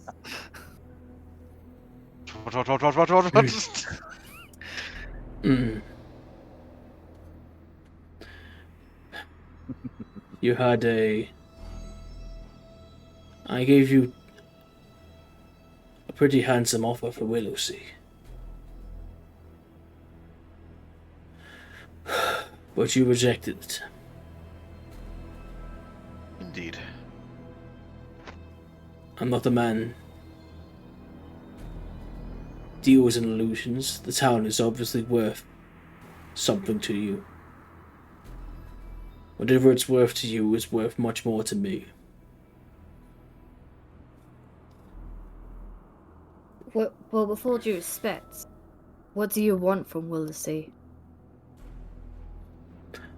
Now, why would I discuss my plans with you? Give us a reason to consider possibly handing the city over to you. What would you like for the city? Valericia just kind of looks back at the others like, shit, like, what do we want? I'm afraid I don't really know if there's a price we can put on it. You see, the value we place in Willowsea is much more... Would I be right in saying it's more sentimental than financial or tactical, friends? I would say sentimental, yes. Practical, yes. But also considerably more than 5,000 gold and a few horses, if it is exactly as absolutely priceless as you say. Name a price. Plus, those people have been through a lot. I understand. They're just rebuilding, and now they stand to lose it all again. They're just becoming pawns in a grand scheme at this stage, and it's... Sorry, I spoke out of turn. I can understand sympathy for not wanting to sacrifice innocent lives, but I will not sacrifice my ambition for sympathy. If I have to care about every fellow petal on the grass, I will not take the field. I believe we would like to know simply not where we stand, but where we are going. When I say that, what I mean is this. The people of Willowsea have become tired of being fought over. First it was the anarchists, then Port Violet threatened to invade, then there's been bandits in the past. Now you have your ambition. I think simply the people of Willowsea just want to know if they take the deal where you're in charge and the people of Willowsea are subjects. I imagine they just want to know, what is the plan then? Like, what... you can't possibly imagine for them to take this opportunity to work under you and not know what the future holds. Yes, what would happen to them? That you're asking them to step off of a cliff without knowing what's on the bottom, or how deep it goes. These are Fair. people who have already survived one horror. Fair. My plan is to take Willowsea for its location. Taking a piece of land that belongs to the Arcanlight family will grant me standing.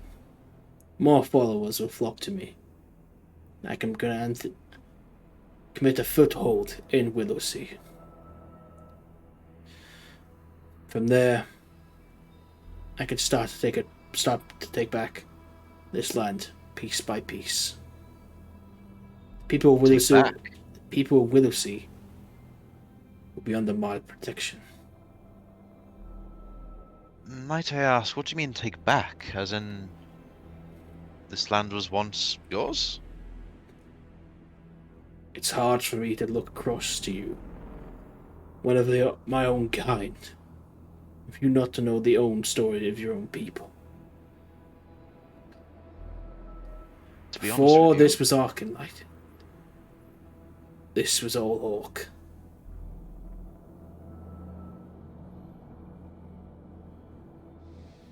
what, the southern region of this land, or?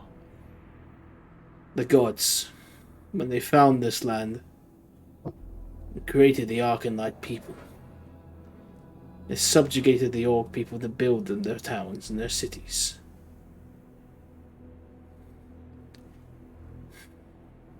And for years of struggle, we've reduced, taking a nice cozy place beside our master, and taking the scraps that fall from his table.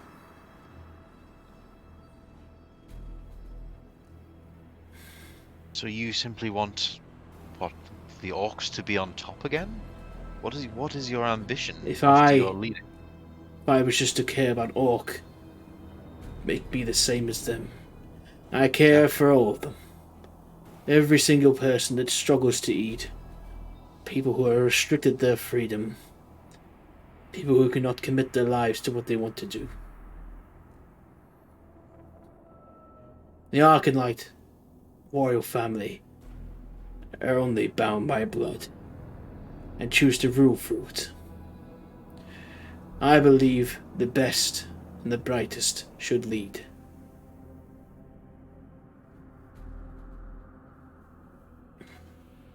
Can I roll an insight check, please? Do I believe him? Go ahead and roll insight. That is... Oh, that's bad. That's a 9. Cool. It doesn't matter what you roll. This person is a man of complete ambition and will. You can tell there's no point in this man lying. He has no need to lie. Might I ask, why Willowsea specifically? I mean, you have Twig, you have Tall Oaks, you have other places that could be of strategic advantage to you. Why specifically Willowsea above the others? I mean, if you took Twig, for example, Tall Oaks is right next to it. I agree. But they are not on the position that Willowsea is in.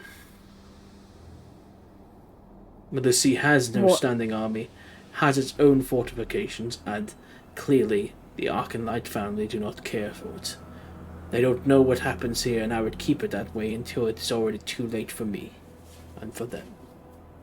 And rather on the contrary, the Arcanite and Port Violet and Kingdom itself has got their eyes very firmly fixed on Willowsea.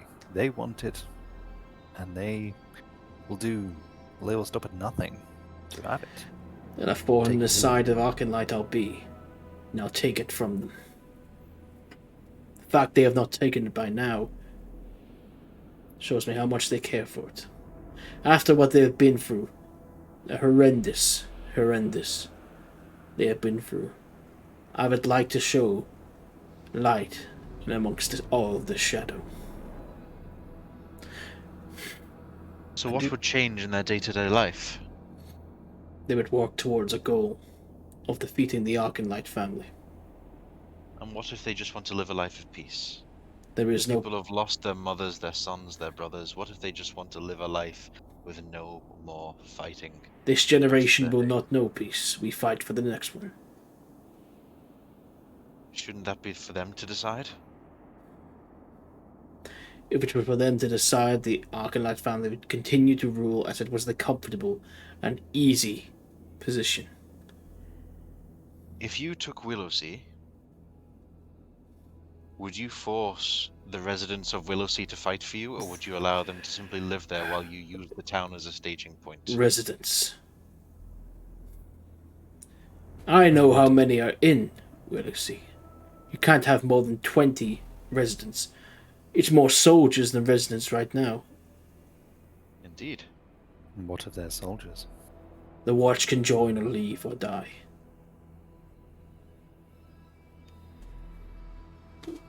Right. But I know Angus. I know what he truly believes. Might I ask, and this is just out of curiosity, with everything else going on, with the dragon pox coming from the north, with the dragons coming and doing more raids, do you believe that this is the time to bring more bloodshed and sorrow? Or do you think that it would be smarter to sit back and watch the Kingdom of Arcanite be weakened first before going in for the kill? I would say they're already weak right now. This sickness has already weakened them. If I wait around, they might beat it and become stronger for it. The dragons have become lethargic. They no longer attack in the number they used to. They keep to their home. I no longer have to worry about them. They are already weakened. My reports, the Arcanite family despises one another, and they don't even like their king. For the dragons, we can definitely vouch that you have your information wrong, and I glance at Valerica. Valerica just kind of raises an eyebrow at Odeysus.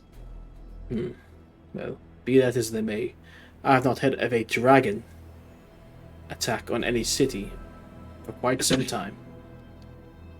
Well, you are misinformed then. we've seen one in person.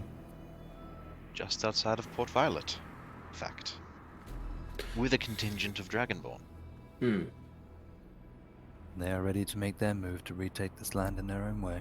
So would rather Dragonborn rule than I?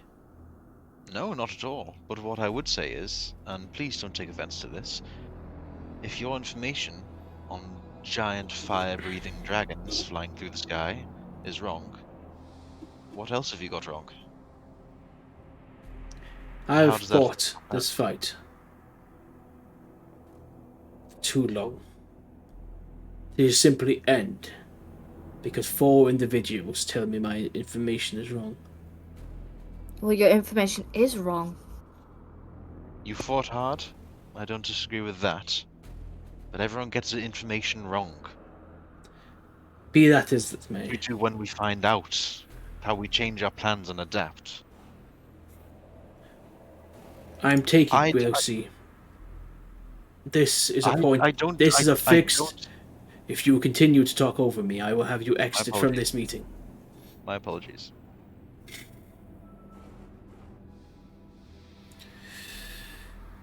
I am taking Willow-C. It is a fixed point in motion. You can either get out of my way or join. Those are your options. There is no deals to be made, negotiations to be made. That of the Arcanite way.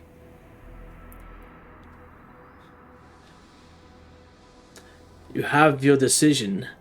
I would make it.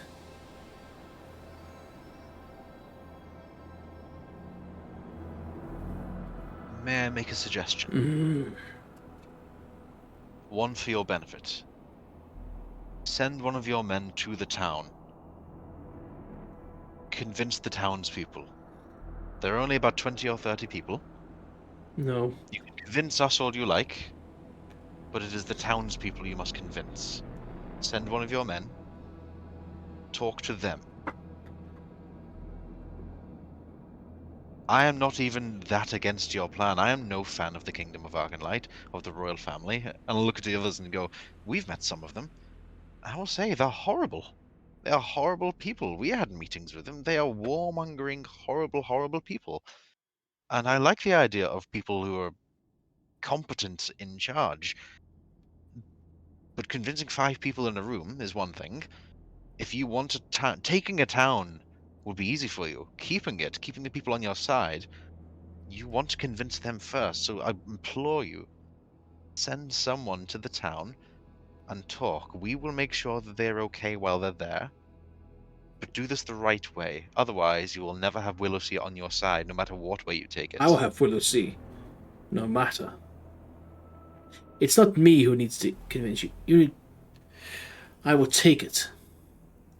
Without negotiations, without talks, the people of the town will learn who is in charge. Through actions, not words. If I'm to arrive to the port unharmed, then I shall leave it unharmed. And the people will bow down and will learn to live a different life. I mean, define different.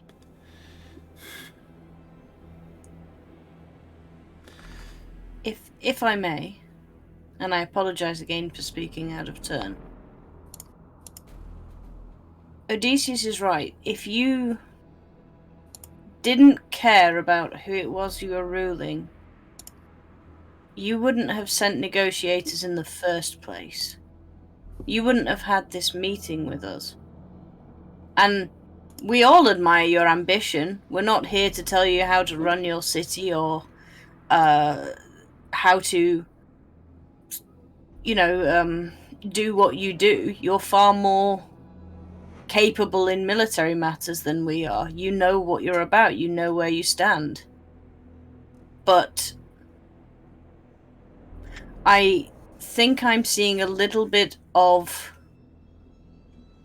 just a strangeness in what you're saying, in terms of you want to fight against the kingdom, but you're doing so in the same way that they would rather have their kingdom run. You are forcibly taking places, and it's crossing a line of enslavement with Willowsea.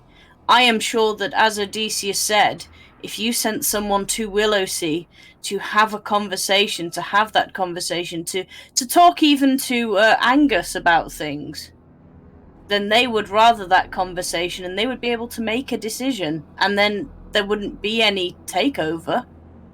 There'd be a mutual benefit, a mutual negotiation. They might even open the doors with open arms. Yes. If they find that you're a better option than the people from Port Violet, who will probably come marching at some point anyway, they literally might look at you and think, wow, there's a leader I can follow. But if you send your soldiers in there and force them, people will hate this rule for generations to come. They will have the same resentment you still hold. Subjugation carries through generations, clearly. Don't make that same mistake. I think you accuse me of being misinformed. I think you have been misinformed of who you are speaking to. You have come to me as a negotiator, as a begin. If you think I sent a negotiator to be somewhat of nice decorum, that is wrong. I wanted to warn the people so they may flee. If they want to live, that's fine. But I think you have not understood who you are talking to. I am Khan, one of the last full-blood orcs. I like the smell of blood when I wake up. I break bones for the fun. I take cities because it's what I want. I do not sit around and talk about what could be, what can be, and what I simply know what I am. I am a man of pure dedication. This battle did not end for me all those years ago. I did not lose 2 rebellions. I continue to fight. Willowsea will be mine. And I would get out of my way if you have anything else to say. As to making the people on my side. What do your lieutenants think of that? Maybe, if I might make a suggestion, they do hold some good points in the sense that should I go and persuade them and the doors open wide for us, you have more on your side. You have a bigger army. You have perhaps some future towns and villages that will already have the doors wide open for their true ruler, so to speak. Just another tactic in war. We did say we'd prefer to take military targets, after all. Much better fight for it. Better use of resources. I see your point, Miko. I would also say one thing, if I may. Sure, you could take Willowsea. But from what we've heard straight from the commander of the Arcanlight Armed Forces, you don't stand a hope in hell of keeping it. Arcanlight doesn't see you as a threat. Now I know you fought them beforehand. Twice. They believe they can steamroll you a third time. Dimitri Arkan is not concerned. They believe that if you take Willowsea, they'll simply roll in the troops and crush you again. I'm going to scoot you away from Starling a little bit. I am merely placing this. They are not worried. Taking Willowsea is what they believe you're going to do. That would be playing into their hands. Maybe taking other targets, trying another approach, employing a little more guile, subterfuge, would be far more advantageous to your goals. Right now, they want you to take Willowsea so they can then roll in, corner you, and do what they've done twice before. I'm merely suggesting taking some time to rethink the plan as you're as your lieutenant suggests, taking military places would be a better priority and a better use of your forces than playing into Arcanlight's hands, which I'm sure is the last thing you want to do. Mate, you're twisting my words just a smidge there. I'm not saying we're not taking this. I'm saying we don't need to spend as many resources on it. Okay. I'm merely saying that I feel like taking Willow would be putting yourselves at a disadvantage. But then, the Kingdom of Arcanlight has the upper hand on you. Finding a way to strike where they're weakest, or finding ways to weaken their hand, would be more advantageous in taking Willow now. You can always take it later. Go on. What say this in the matter? These are children of Arcanlight. Me, you may go. We've not known their way for a while. This is how they deal with things. Slow. Through negotiation. We sit here while we could easily take them. They have no standing.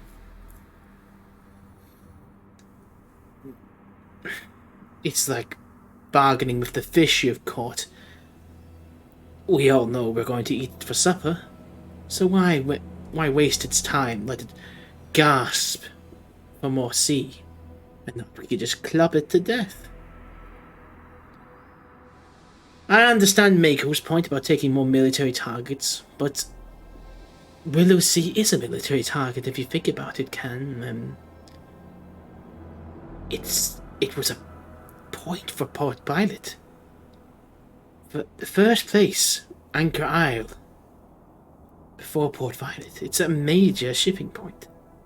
This is a military target when you think about it. If we do not take Willow now, the Arcanlight simply will. Don't speak for me, little man. I'm saying that we take this. I'm simply saying that we can still do it their way and make life easier for us in the long run. No. I only speak for the Khan, not for you, Mako.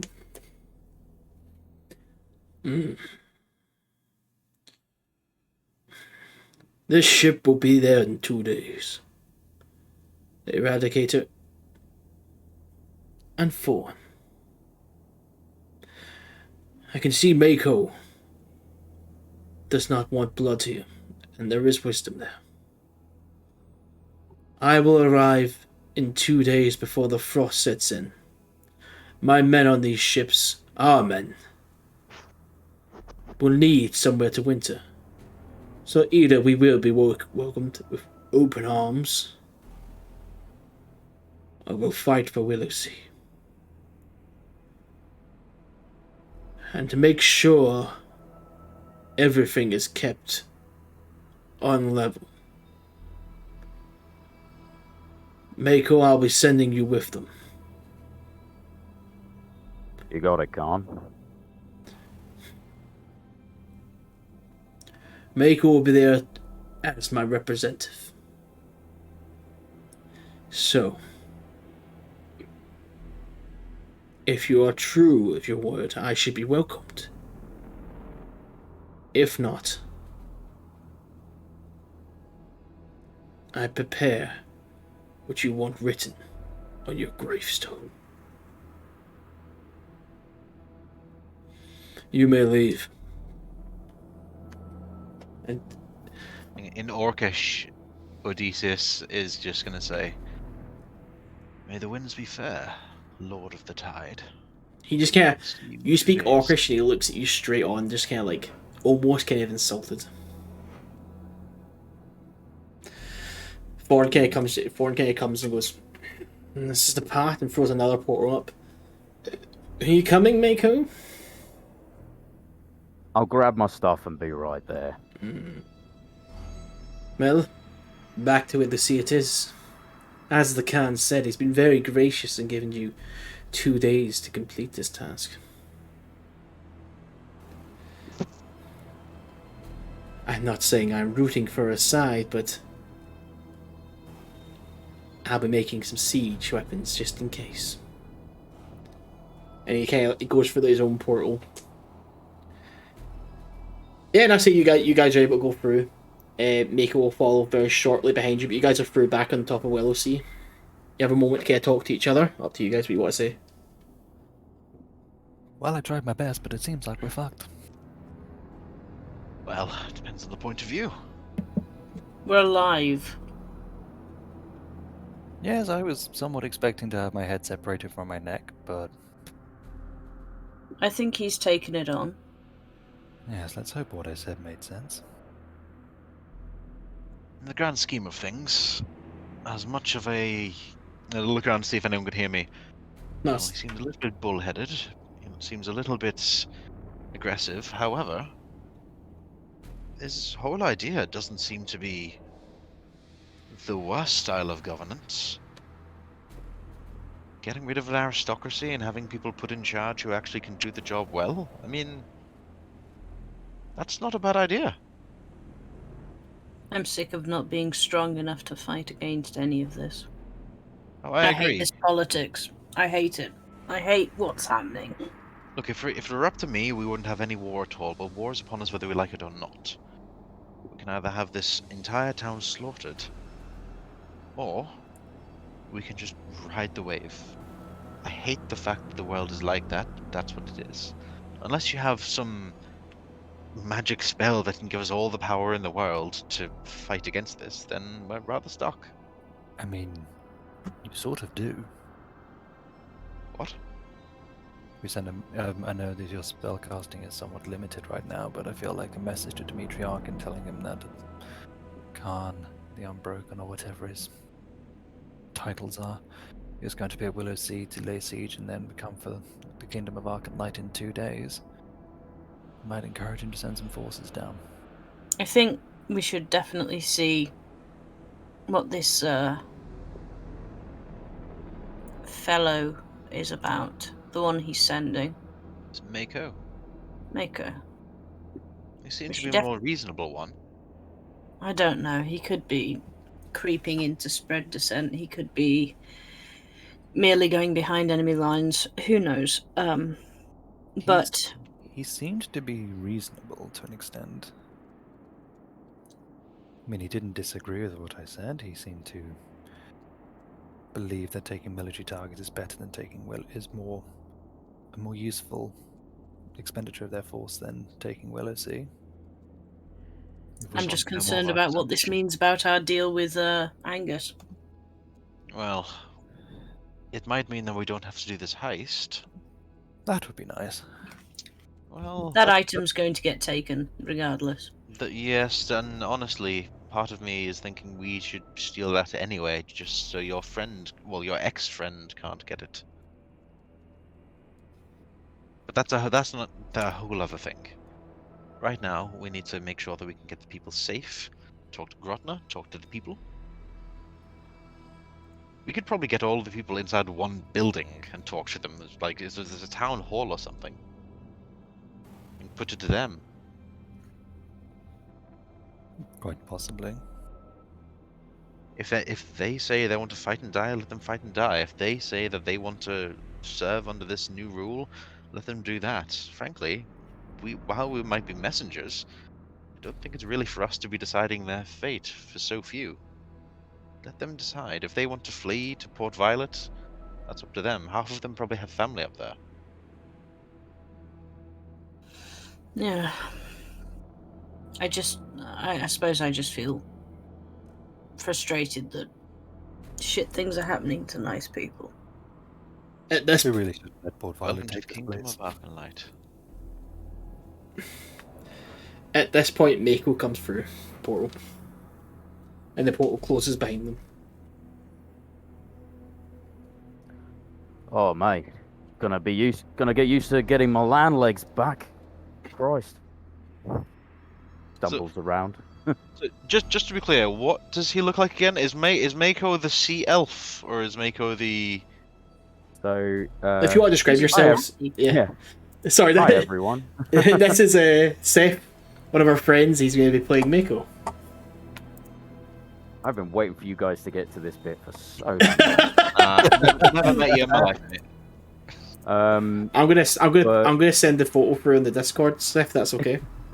Yeah, that's fine. It's obviously so this is a photo of him, and it was like from a different campaign reviews this character, but like this is essentially what he looks like without the halfling. Yeah. Halfling was. Oh, cool. Yeah. So Mako's. I think Venis is in love. Mako's quite sizable, from what I've heard. Like physicality-wise, you probably put him on the same line as Moryn, but he's got really sort of quite thick, leathery looking skin, nearly completely black eyes, and his hair is almost kelp-like as it runs sort of like long down his back with sort of like a rough tied knot just to keep it out of his face. He's wearing splint mail, but keeps his arms bare, and you can see that on the leathery skin he's covered in scars and has quite intricate tattoo work as well. And when he smiles, it's a proper shark tooth smile. He's a Ganazi, for any of you that know what they're like in this realm. But yeah, he's quite an imposing figure, and he has a trident on his back, and is sort of holding quite a large glaive as a like just using it like a sort of staff as he walks around. Valericia, as you're kind of sizing Mako up and down, you scan his arm and you see a tattoo. It's a tattoo of a lighthouse. When you see it,